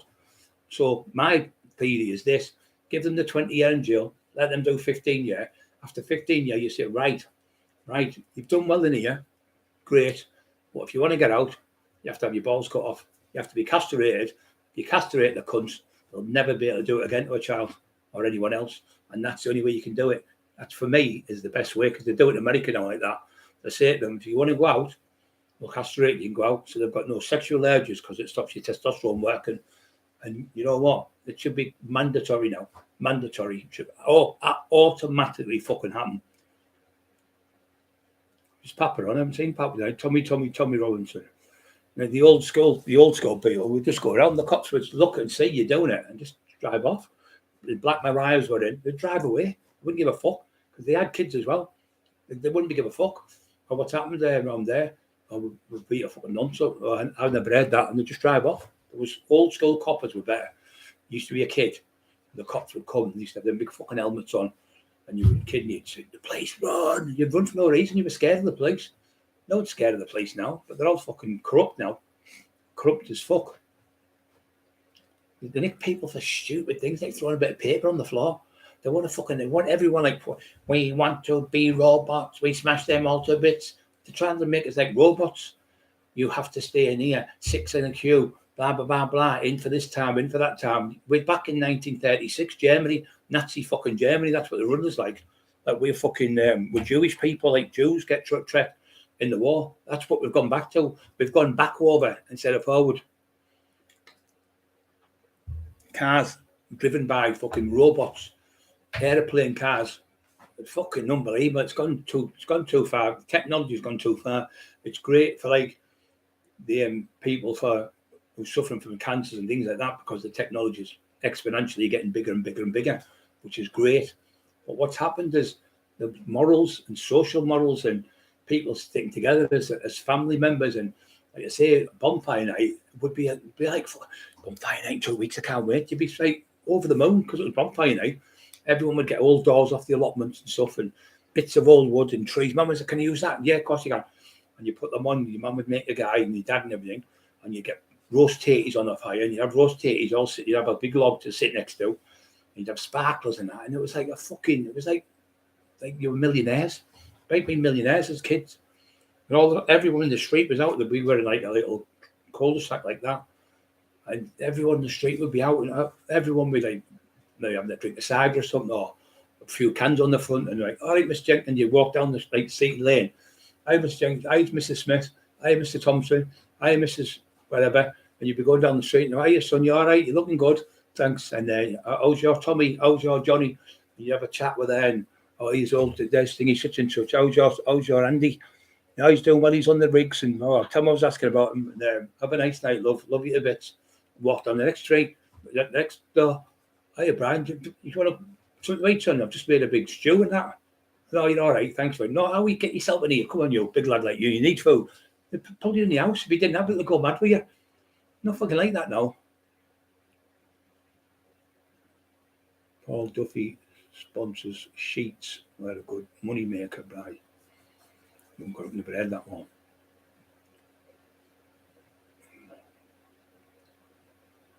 Never.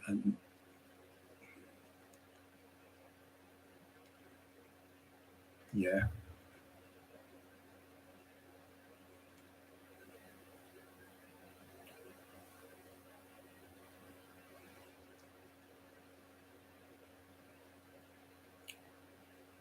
My eyes are fucking killing me.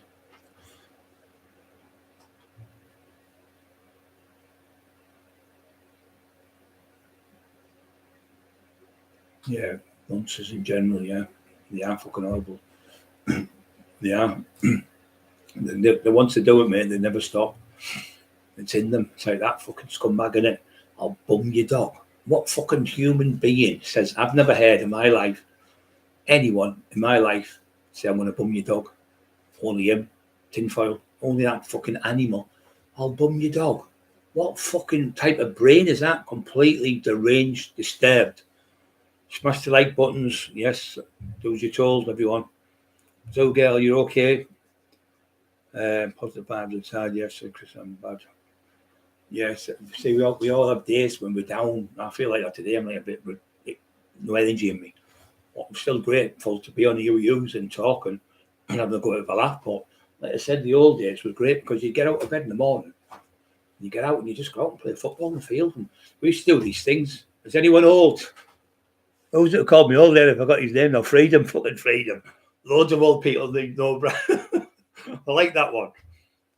So what you do is, Mark, driving, Halloween, you've got to do a turn, you sing a song until Joe. Yeah, it was good, mate. It was funny, wasn't it? And then you'd have the apples where you pull them out of the fucking thing. It was fucking, I never couldn't do that. Fucking useless at it. You're trying to get the apples.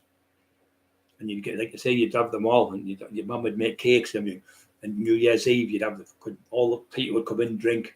They'd all be drunk and everyone would be, we're going whenever around, baby. That's where it's at. And you'd be in the pub and all the family there, all the McGiverins there, and all the Cockerills and all the Smiths and the Joneses, all right there. And everyone was happy and cuddling each other. And then we hip Mother Brown, and he's up Mother Brown, diddly, and all the old women up with the skirts up like that, and run the old women in the 50s and 60s. Well, fucking I'm 60 nearly. So I'd been there, and they're all singing songs, like, and everyone's happy. And, hey, son, give us a call. I haven't seen you, big lad. You're getting bigger every time I see you. Your aunties and that, oh, it was great, just great times. And you go in the pub now, oh, you fucking looking at, I'll stab you in a minute. None of that shit happened in the 70s. None of it happened. It was just like people want to fight, they go on the back and have a fist fight and knock them out and go, I told you not to have a fight, well, Brian. What did I tell you? I told you he'd fucking destroy you. And they get knocked out or they'll get battered. And that was it. And the next night, you come back and go, I'm sorry about that the other night, having a fight with you. I was just drunk.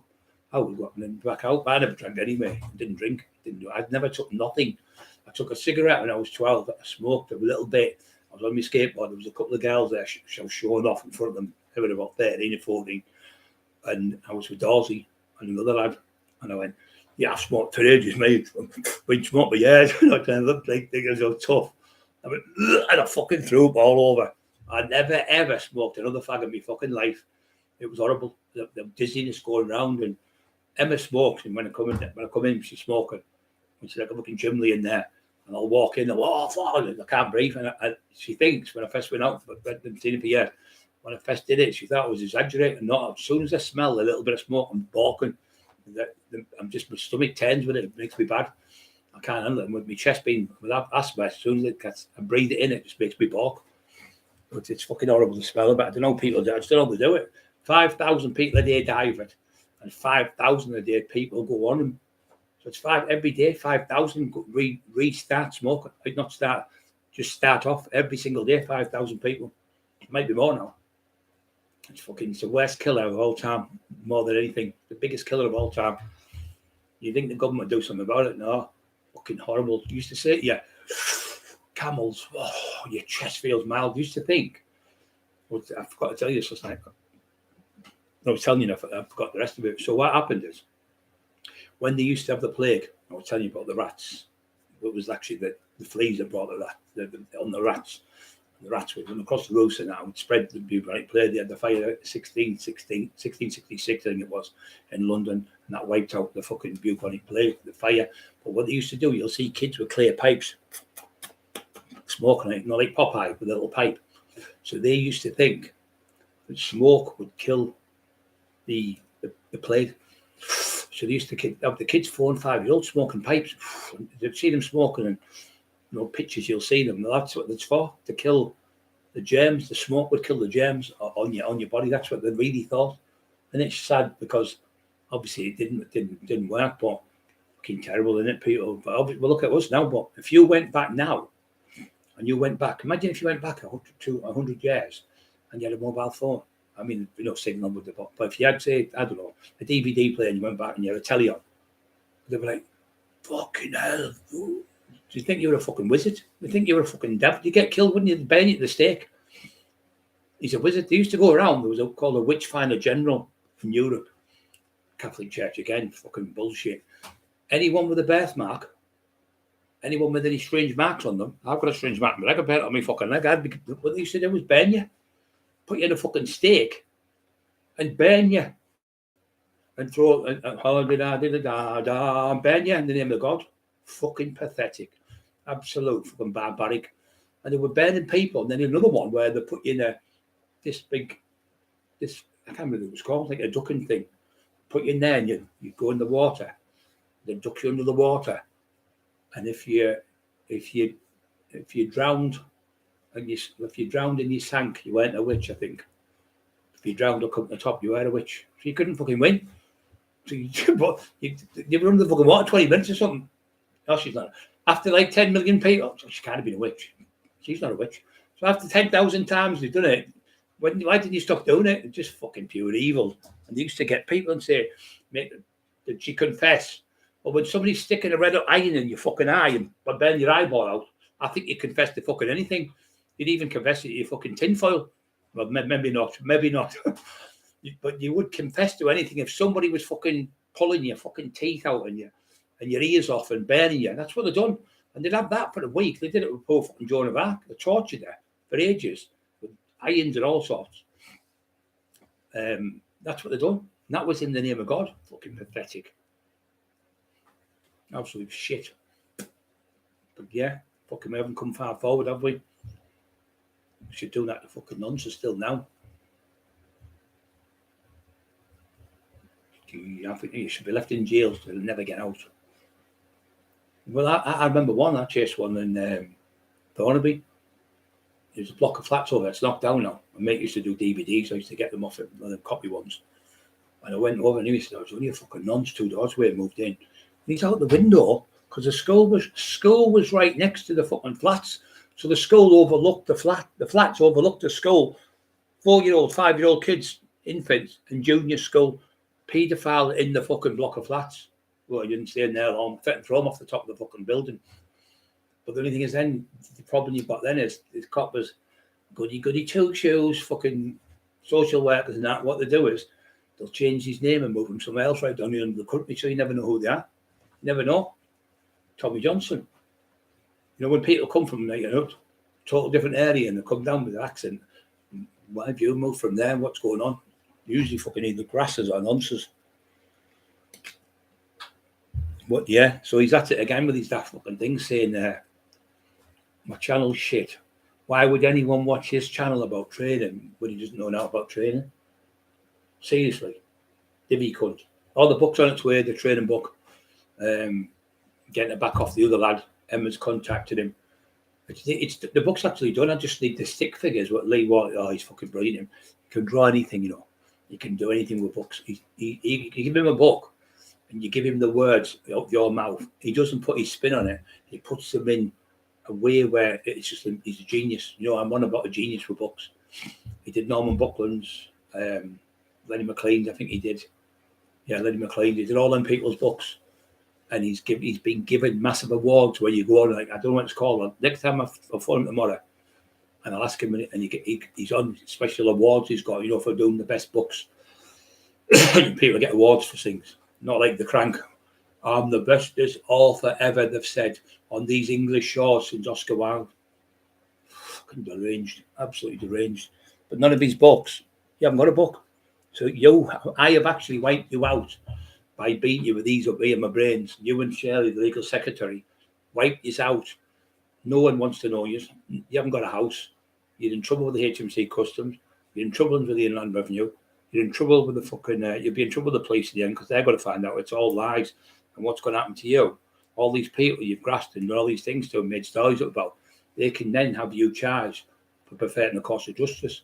If you go to the police and you say, And man, it's like women when they do it, it's fucking disgusting. I had a friend who was a taxi driver, and he took a lass home from Middlesbrough, and she was at the Bongo, which is a rough club, and picked her up. She said, "No, I wish there was somewhere else to go." She said, "I could do with a drink." He said, "Well, I've got a bottle of whiskey now. She wanted to have fun with me." She said, "How with it? We'll go home." So she goes home with him, just know where Teddy lives. And he's lived on his own. He was married, but he's not with his wife no more. Had kids and that. So he goes home with her, ended up having a bit of coke, sleeps with her.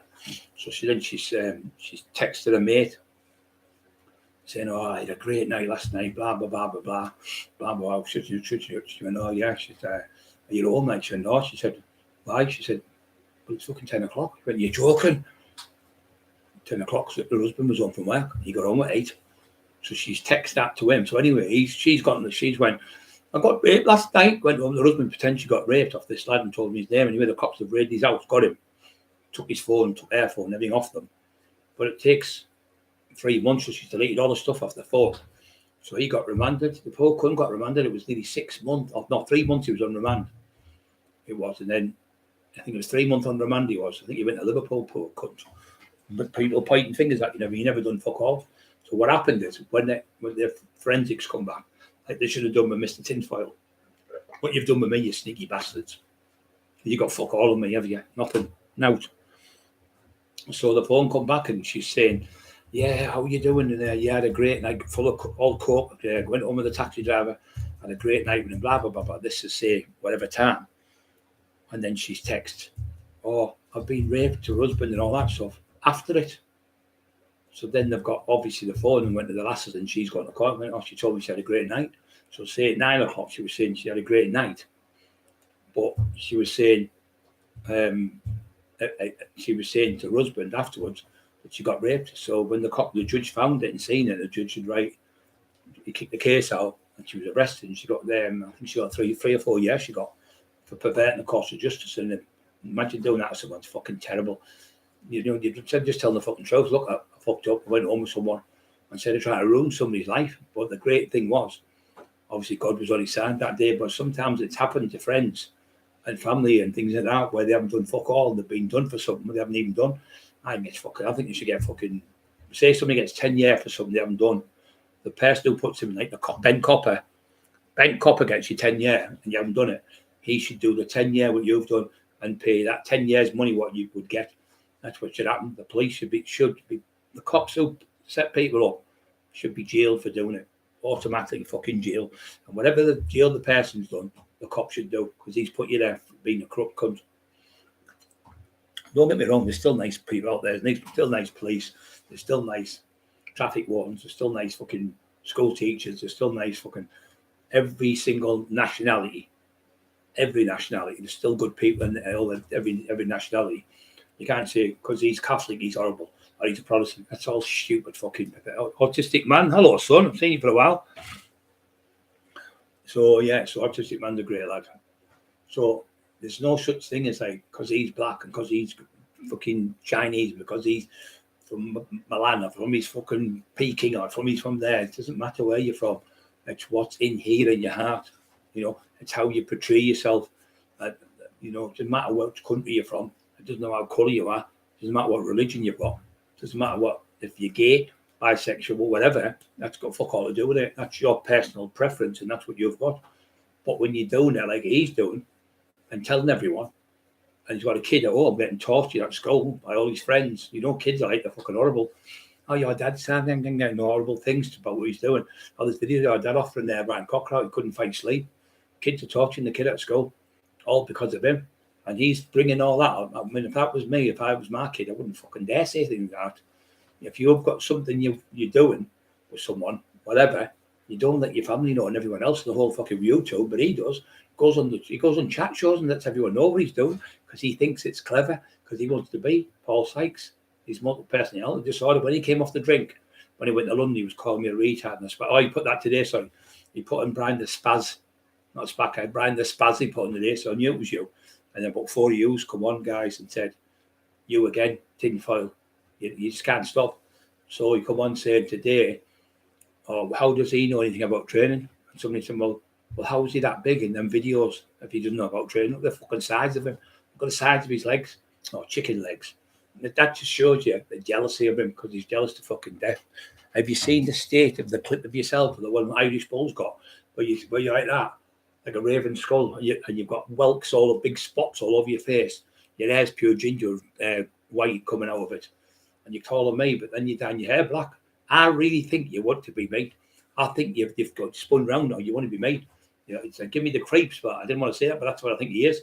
He wants to be Brian Cockerill now. He's saying he's from Scotland. He's saying he was born in St. Alexander's Hospital where I was born. He said he came down here when he was 13 when I came down here when I was, I think I was 2.5. That was, yeah, I've got 2.5 because my brother was born in Borough Road.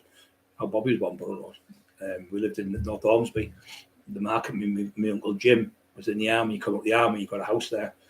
House with four bedrooms, 4 bedrooms, I think it was. The old Victorian house, and he had one of them just right next to the market. I remember going out as a kid later on when I was about 5 or 6 because he lived there for years. Well, Jerry, we used to go on a Saturday and we used to get the apples and that off the market because there'd be old apples on the floor and they'd just let you have them. But yeah, that fucking idiot. He's coming out with all these things. These poor little kids getting tortured at school.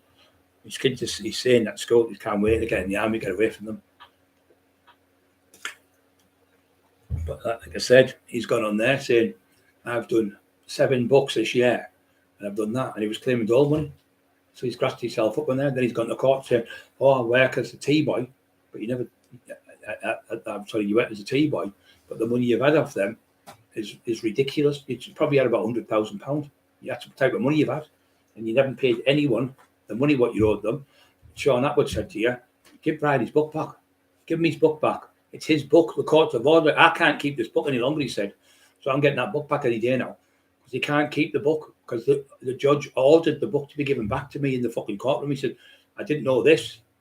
He's already said to me, I didn't know all this about the judges ordered the book back. He said, well, I can't keep the book. I can't keep the book, which has been ordered by the court. I'll get myself in trouble. So you fucked up again. So he'll probably fuck you off as well now because he'll know what you are. He'll know what you are. Everyone knows. All the podcasters and everything, all the people on the air, all the people in America and Australia and everything, everyone knows what you are. You've been doing this, calling me all these names for all this time, but it's all come round. It's been you from day one.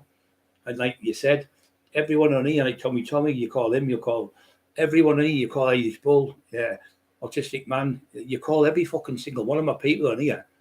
And the thing is, you even call little Eli. Eli, no, you said Eli was a Mongolian, because he's got black eyes. And he's like that, where the shape look like alien done, the dogs. Bobby's a Mong, Brian's a Spacker, and Eli's a Mongolian. That's what he's put up, not now, ages ago. But that's the way he talks, he's just vile.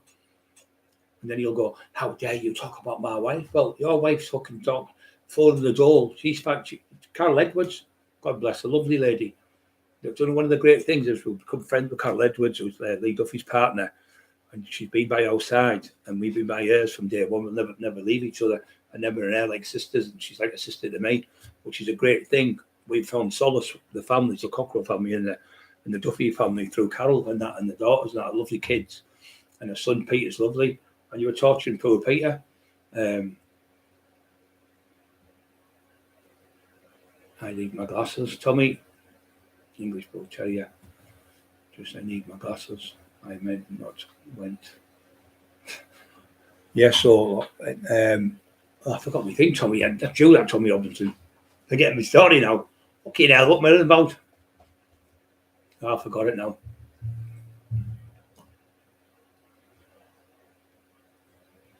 Yeah, the learning section, and he definitely needs. He's what it is. He's definitely with all these fucking multiple personalities. That's another thing, yeah.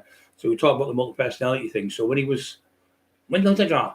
Oh, he's asked me, John Lee's asked me to do it. Right, John, he loves this, John. When he was down in London, we all know he was calling me. When he was at the snooker, he was going, Brian Cockerill, because this is him at the snooker, when he's drank 2 half pints of Bacardi and half a bottle of vodka in my house, and he's drinking pills, I think it was, something like that. So he's mortal drunk. He's on the stage full of diazepam, sniffing diazepam off this table. It was over there, the table. I'm like, what the fuck? Anyway, so next minute, of course, so he's on the stage going, my name's Dillinger. I'm the author. You've probably seen most of my books. I'm a top author. And Brian Cockerill's. Brian Cockerill's. You mean Brian Cockerill? Brian Cockerill's is going to talk. And Brian, for fuck's sake, my head. It's Brian, not Brian.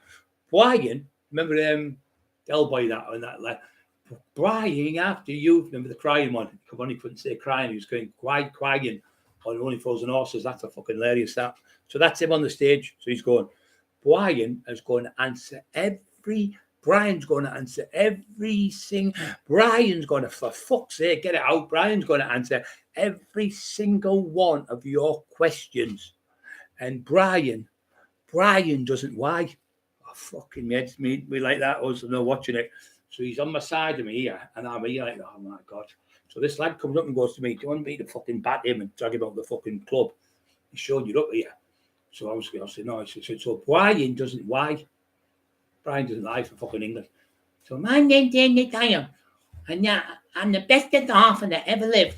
Fucking hell, and then he's down there going, I'm going to fight. I've got to do it because it just does his fucking head in. Look at them all laughing already.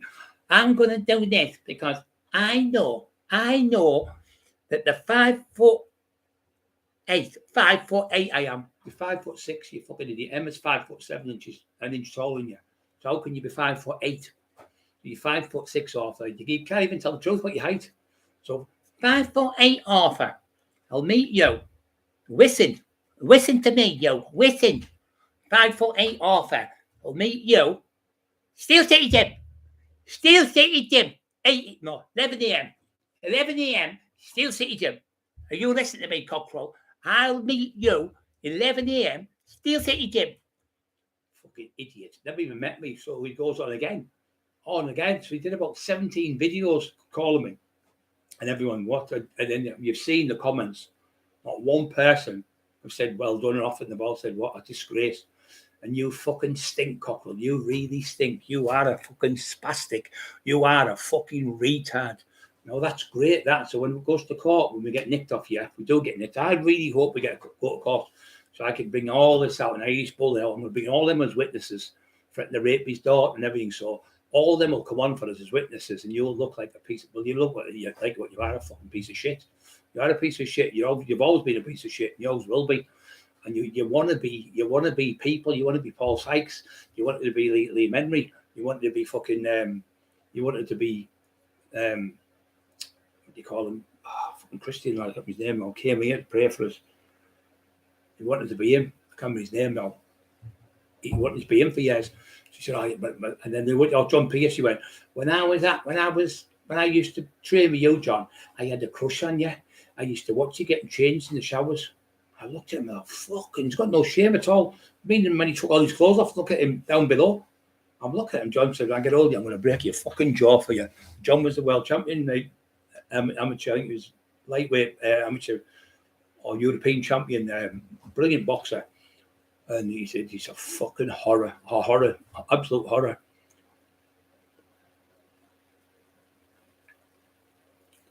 Yeah, he's just, yeah. So I'll thank you. Steel City Gym, 11 a.m.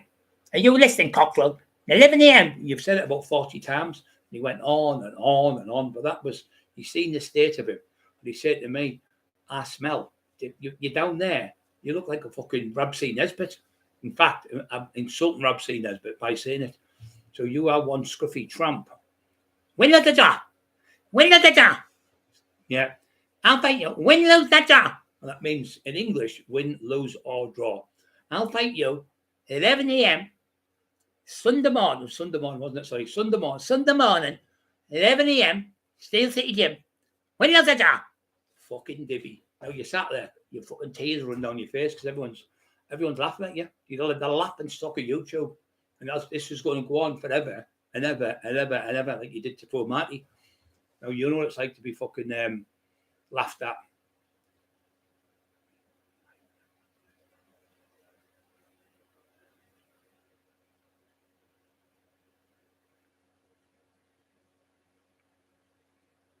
So what's happened with the videos? He can't do nothing because I'm not saying his name. I'm not mentioning his name. So tinfoil means nothing. You know, Mr. Brown means nothing. Can't do a thing. So you're not directly using the name, you see. So unless you do that, I've already spoke to people in the game who know this and people on YouTube who do it for a living. You cannot get done for saying that there's certain words. It's like, you know, you say like Tommy. His real name could be Tommy Smith. So Tommy Smith couldn't go and say, well, I'm Tommy Robinson, but really I'm Tommy Smith. But he's calling me under Tommy Robinson. They'll say, well, that's not your name. Your name's Tommy Smith. So you can't get done. That's what he's fucked up with. So what he's doing, he's coming on with fake accounts. So what he's doing to me, he's calling me on the fake account. Then he's reporting me to YouTube, which is the new one he's doing now. So he tried to draw me last night to call him names so I could get took down. So what he done, I went to push the button. Now, well, I know what you're doing, you cunt. So I sussed it. He's never going to stop neither. He said he's live Wednesday. Yeah, I'll be on the live Wednesday with you, Bull. Looking threatening my little niece, dirty bastard. Yes, vile animal he is. Want to rape an 8-year-old child. Want to rape Eli. Want to rape Scrappy. Want to bum fucking Dale Brendan Hyde with cancer. Want to bum fucking Raggy cancer. Torturing like Marie House with cancer. Torturing fucking Carol's Pooley. And the great thing is Carol's getting better now. Because we're all together now as family. It's like God's put us all together. Like a big massive thing like he's come across. Jesus Christ has helped. I'm not a fucking best fucking Christian in the world right now, but I've still got values and I've still got I call myself a 21st century Christian. I don't go on all the Bible because some of it's fucking bullshit in it, like the world's flat. No. So, or when you have an object, if you've got an object, say a pound in weight, and you've got 1,000 pound weight, if you drop them two objects at the exact same time, both objects will hit the floor at the exact same time because gravity only comes at if it was a piece of paper, it'd be different because it would float. Or well, a feather would float. But you check it, go and get, you'll think it can't be right. Here's another one, you won't believe this, and that took me age to work it out. If you've got a gun, right, and you shoot a gun like that, right, you shoot the gun and you drop the bullet here, this bullet here, at the same time as you shoot the gun, that gun there is sending that bullet at 600 miles an hour, say, or 500 or whatever it is, 600 miles an hour, that bullet's protruding, is being shot at, so it's flying through the air.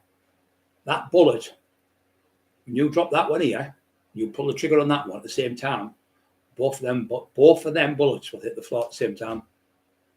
You think it's fuck off, because that's doing about 600 miles an hour. It's going to be found out. Because of the gravity, they both hit the floor, and you're thinking, fuck off, Brian, you've lost the plot. Check it out. It's fucking laws of physics. So if you have a bullet and you drop it there, pull the trigger, bang, and drop the bullet. Both bullets, that bullet will be on that side. But say it's gone for, I don't know, whatever distance, it still hits the floor at the same time as this bullet. But it's further away from you, but it still hits the floor. Check it out, and you'll think, fuck off, he's making this up. Can't, it's impossible. Believe me, have a check out. If you want to talk about string theory, I'll talk about that as well. Quantum physics, I can talk about that as well. It's like people say, it's like I'm not lost the plot or anything, but it's like people saying, like people say aliens are they real or they're not real. But if you think about it, the galaxy is infinity and beyond. So if you really believe in your own mind there's only us and no fucking else, you've got to have a very, very short span of a brain, because look at the size of the galaxy. You can't just be fucking us. It just can't be just us. It's, well, who put us here? Who made us? Ask yourself that question. Who the fuck made us then? If God made us, God must be an alien. If God's not on this planet, he's from somewhere else, isn't he? So he must be an alien. And Tony Grange, our Christian church leader, went, you're 100% right. You're 100% right. So the beings, I mean, look at the cave paintings, thousands and thousands of years old. Where would the caveman get the idea to put a spaceship on a wall 10,000 years ago?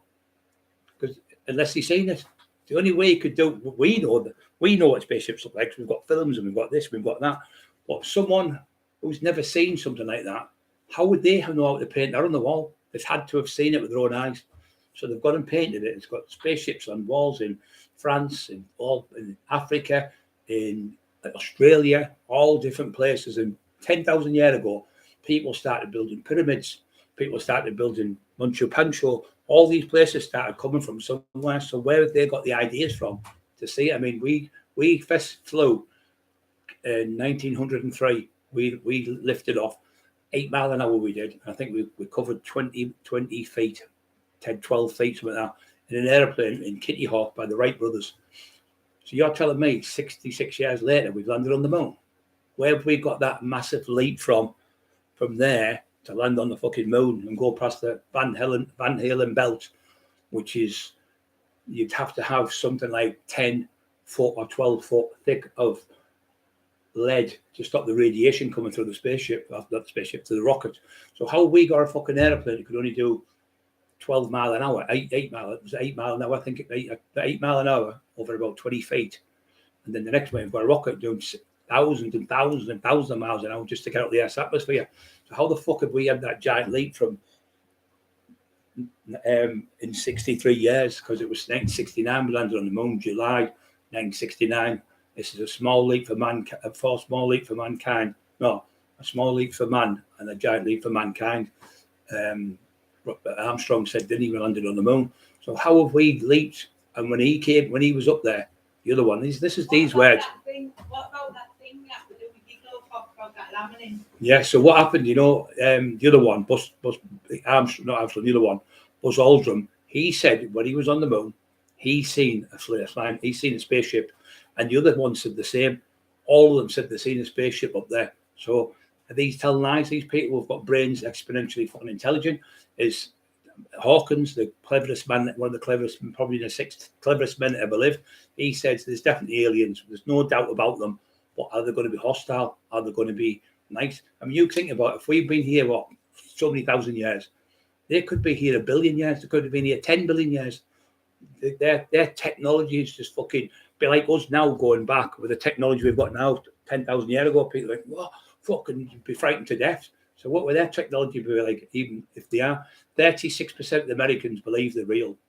And I think something like 60% believe that Roswell did have in 1947, a crash there where alien beings were found and taken and put in Area 51. And most Americans believe that story now because they've come out now, top pilots. They can't get away with it no more because there's that much technology there with phones and everything.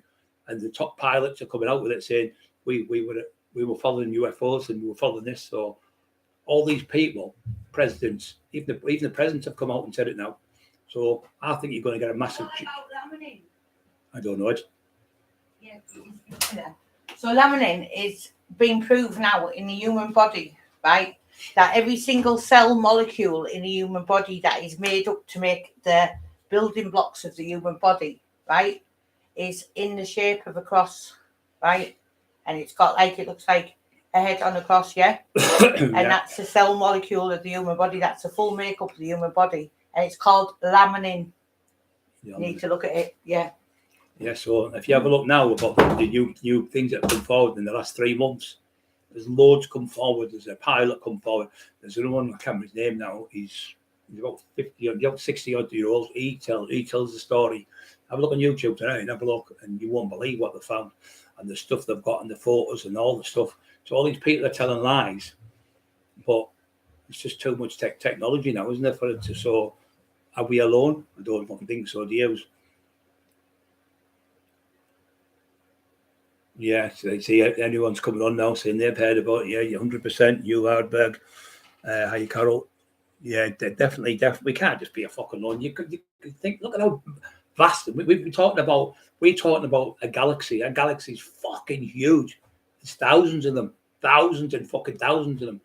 I mean, you can go. The speed of light is 386,000 miles an hour. So 386,000 miles. No, 386,000 miles a second, isn't it? Right? 386,000 miles a second. So they're 250 million light years away. So you'd have to travel at the speed of light, 386,000 miles an hour, I think it is, or a second. I'm not sure if it's a second. 386,000 miles a second is 1 light year. They're something like 250,000 light years away. Fucking unbelievable. So their technology's got to be fucking unbelievable. Because, like you say, we like us going back to like caveman did. So where did the cavemen get the ideas to draw them spaceships on the wall? Where did they get the ideas? Because they must have seen them. Wow, did the fuck the pyramids? The 200 each pyramid's about 250,000 50-ton blocks in one pyramid, and the pyramids are Risley paper between them. You can do that. There's a Risley paper. How did they have technology like that? No, there's another place in Mexico. It's like a jigsaw, and when they've took it apart and they tried to put it together, they said we would struggle now with the technology we've got now to make this. So this has been cut with a laser beam, and you're talking 10,000 years ago, 15,000 years ago. But where the fuck have they got stuff like that from? There's only them upstairs, isn't there? And you look at the stuff. I mean, you know, the Tutankhamun. He was the boy king. He died. He was only young, but he had defects in his body because the reason he died is because his mum and dad were brother and sister. So people say that about tinfoil and his wife, don't they? They both look the same. You've got Mrs. Doubtfire. So what do you call it? So the boy king, when he's in his sarcophagus and they've got him and everything, there's a knife in there. That knife, when they've took the knife off him, that knife, you won't believe this, that knife has been tested. It's not from this root. It's not from this planet. That knife and that metal he's got from another planet. It's not from here. They've tested it. The scientists have a look, tested. They've tested the knife, and the metal is not from this planet, from another world. So that just fucking, where's that come from then? It's come from another world. So who's brought that? It couldn't just fucking fall unless it's been your meteorites landed and it's been metal that made out of that. But I find it very unlikely. So I think Aki's on. Andrew Atkins. Hello, Andrew Atkins. Hello, son. It's Aki, I think, isn't it? Yeah. Hi, Aki. Is that you, Aki? I bet they don't have YouTube, he said. No, that far ahead of us, it's just like, be like us, you know, like, for instance, we look at ants. We'd be like ants to them. That's how far ahead they are of us. I look at a fly flying, there's a fly now. Mean nothing to us. But I think what's happening now, because we are fucking about with fucking nuclear capability, they reckon the body reversed the technology where they can know the spaceships. They landed in 1943, I think it was, or 47. They landed in Roswell, and they found beings on there. They reckon one's still alive to this day now, and the spaceship they found, they've used that to reverse the technology where they can make it hover, or like how they can go, and that's how they got the stealth bomber. That's how they made it through the technology of that. 1957, they've had the technology. They've reversed the technology now where they don't need electric and gas and stuff, water like that to give you energy. And they've got that capability to do it. But if they do it, it'll be the end of the fucking world because there'll be no one making any money. Imagine if you didn't use gas, water and oil. Sorry, gas and electric, say. You didn't need gas and electric. They've reversed the energy. So that's what he's coming out with now. They're saying they won't let you know, the government, because it's going to destroy the world, because you wouldn't need any electric or gas or anything, because what they've got, the technology now, they've used it. They've used it off these spaceships they've got. Because the spaceships landed, crash landed, and there was beams on them, and they found them, and like, I think 4 of them, and one of them still live to this day, he says. But these are people who work for the administration, who work for generals and people like that. These are people like ex-pilots, majors, captains, even the presidents, different presidents have come forward and said it's all true. They've been there, but there's a level, whatever the level it is, the president hasn't got the technology, hasn't got the power to go into these places and just go and say, "Oh, and go and look at there." He's not allowed to. Not allowed to. Special chiefs have, generals and chiefs and fucking Navy chiefs and all that, and fucking top commandos and that. They've got the technology. They've got the like there's a special thingy of 12, I think it's called. It's like 12 top men. The presidents come and go, but these never go, these fuckers. And they run the world, these, especially in America, the Pentagon. So they've got their own technology. They've all got their own, say like you're level 4 to be the president to get anywhere. These are some like level 7, even higher up than the president. So they can do what they want, these fuckers can do anything, change anything. You know, like the X-Files, like that type of stuff. So that's what we're in now. But because they're fucking about with what this bloke saying was intelligent. I mean, I'm quite clever, but he's fucking miles ahead of me. He's now whistleblower. He's come forward and said, because we're fucking about with nuclear bombs, and we've got the capability now to destroy the whole fucking galaxy, and that's why they're starting to intervene. So if ET knocks on your door tonight, hey, you'd be fucking get a better fucking response. I've talked to one of them than fucking the president and sort of the fucking the government down here, wouldn't you? They're fucking useless. So it just gives you something to talk about, doesn't it? Yeah, watch it on live. Was that last week on live? Yeah, it was, mate. There was a one I watched. If you watch on YouTube, mate, there's a lot. I can't be Jerry. I think he's called the bloke, the main one. And then there's a young lad pilot. He's all 30-year-old. He flew with this UFO. He said it's not once every couple of months they're coming out. It's every day, 5 or 6, 7 or 8 UFOs are popping up, and we've got now planes and that can follow them and stuff. And then all of a sudden they'll just go boom off the chart and just disappear. But they could have cloaking devices, couldn't they, where they could just disappear. Like, the technology is that good. But what they're saying now, these people, they've come across and they've told the fucking truth. Some of them have been threatened and everything over it. But if you have a look, the last 3 months about it, it's all coming out about the truth. But everything always comes out in the end, doesn't it, guys? You know that. Because ET's on his way. ET, come home. Remember him, fucking daft ass. He was on his bike, on his BMX, going to see Lee Duffy where he'd been killed. No, that was ET on his fucking bike, going to fly home. You've seen that film, and now you think you're ET, you silly cunt.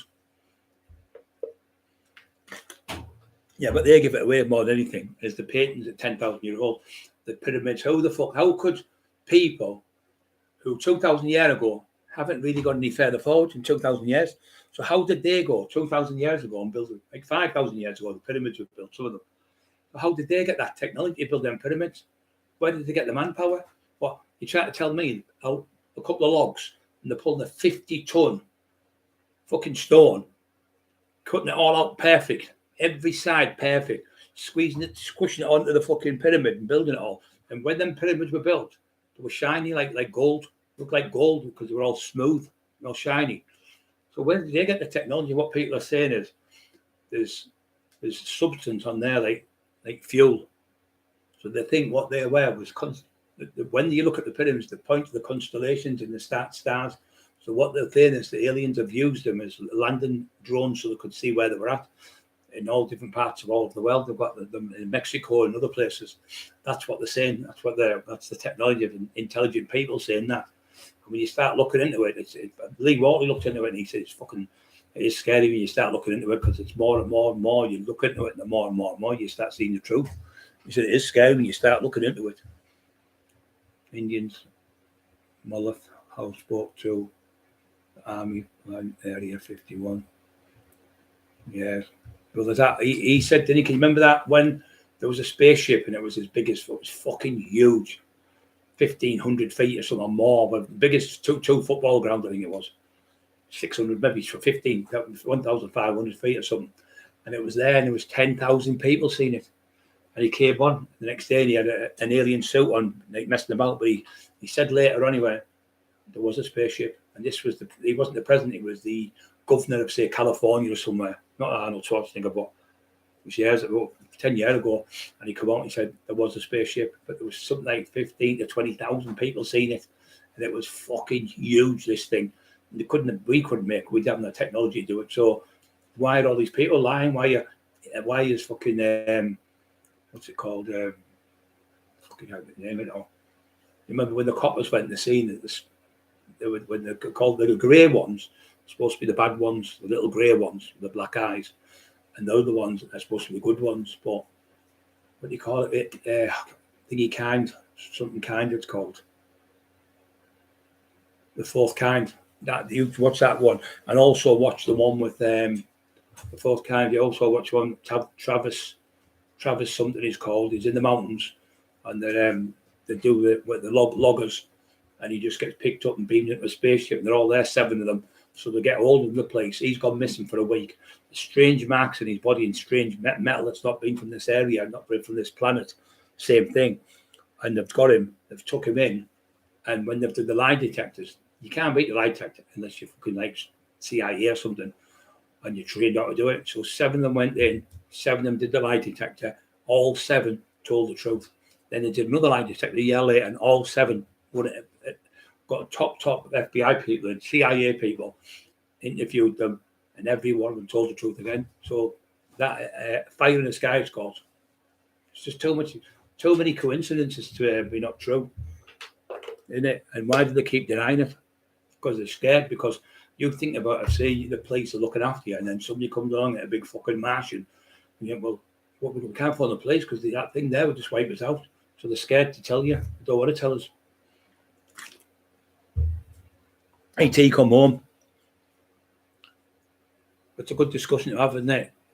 People. It's good to, people, have fucking woke up in spaceships and all sorts, and when they've come back and they put them on under a trance, and they put them in that trance, and they've come back and they explain every single thing, to the colour of their eyes, to this, to that, everything they explain, because they're hypnotised. And then because it's deep in your subconscious, these psychiatrists are really good at hypnotising people and going right back to when it started. And some of these people have been going missing since they were 4 and 5 years old, and most of them have got strange marks on their arms, and there's quite a few who had like little bits of metal in the back of their ears been took out over the years, thousands of them. And the metal's not from this planet, the same thing. And there's that many. It's just fucking. It's like him with the weather balloon. He said he seen a spaceship, and he was warned not to say it. All the years that poor fucker, nobody believed him, and now it's all coming out. And when he had the piece of metal, it was like a piece of paper like that. It was metal. But when it just opened up itself and it just floated in the air. It was floating like that. And that was in 1947, I think it was, or 43. But they said they've reversed the technology where it can just hover off the floor and just fly. They've done it now in 1957. They've got that tech. If you watch that bloke, I can't remember his name now. He's fucking clever. But if you put in Harry Alien Show, I've been listening for the last 2 weeks. About 3 months ago, it all come out about the whistleblower coming out with all the stuff. And he comes on this general such and such and general this and captain that, and they're not just, and presidents and things like that. So these aren't just fucking loopy loops. Don't forget, push the like buttons, 80 on. 2 ETs exist.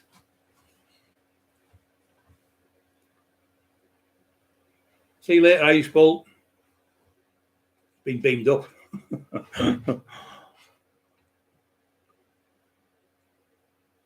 Take care, Carol. Right, I'm off myself, guys. I'm knackered tonight, so use pick.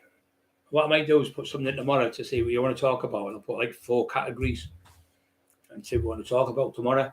It's up to you, and you can pick. I'll think of 4 different things, and you pick whatever buttons, and we'll do it. Yeah, mate. Yeah, I've watched Bob. He's really good. Scary, isn't it, when you watch him, mate? You don't feel extra tin. Well, that's what he was on about, Rob. He was saying it was you, Rob, who put me onto the CETs, because at the end of the film, there's a film called Signs, SIGNS, I think it's called Signs. And in it, it's about ETs, like coming extraterrestrials, taking over people and that. And he's got a baseball, he plays baseball, this player, one's a preacher, and his wife gets killed between the cars, she gets killed. Anyway, fucking the aliens are there and everything. And at the end, they've all got, at the fest, the 2 kids are sat with these tinfoil on their head like that. So they can't read our brains.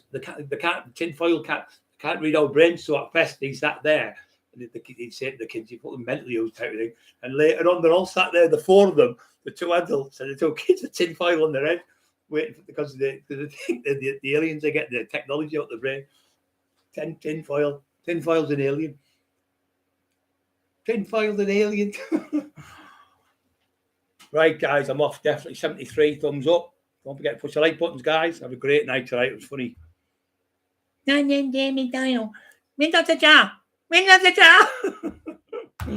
Fucking hell. Oh.